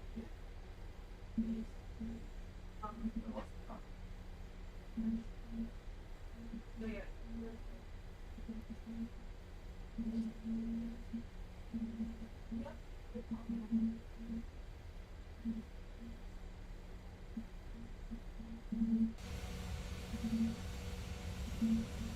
I beat my horn at your routine llama if we had a horn to beat. I'm gonna go ow ow ow ow. What's up, routine? Safe travels, my friend. Look like we're in the same airplane, actually, almost.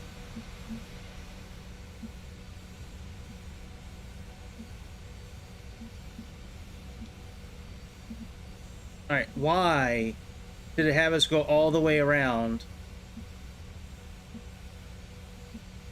Right to the same point. What the hell is going on, man? Are we like gonna park somewhere, or am I just gonna like make up a parking spot? You gotta be shitting me. I already turned around.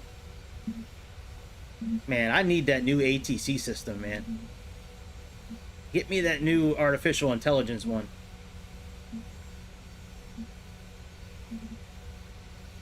I knew those arrows were turned around before. That's why I turned around up here earlier.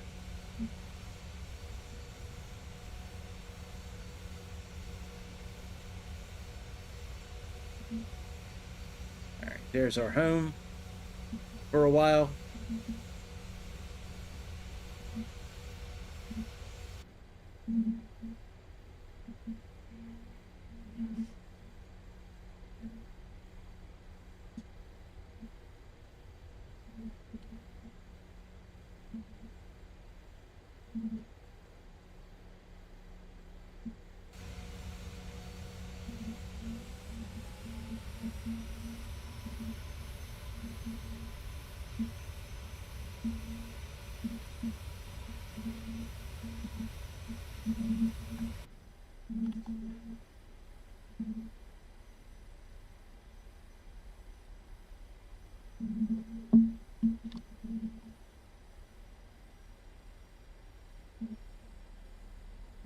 Now, I doubt I don't think we have a air marshal here because we did not contact the ATC.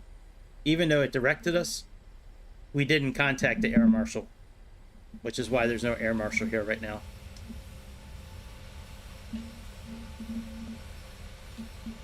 Alright, parking brake on. Go back to menu. Actions. Put our chocks in place. Put our jetway in place.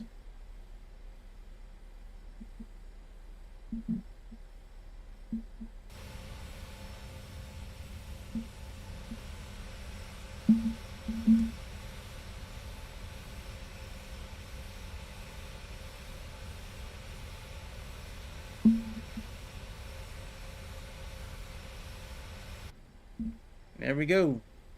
I guess we could shut the engines down, I guess.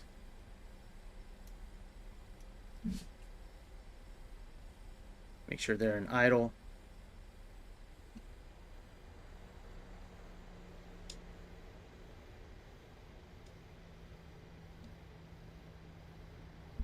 Alright, just turn the fuel off.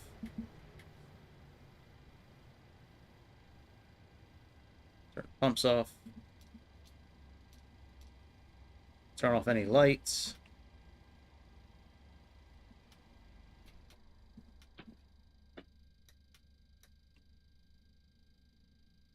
Let's undo the battery.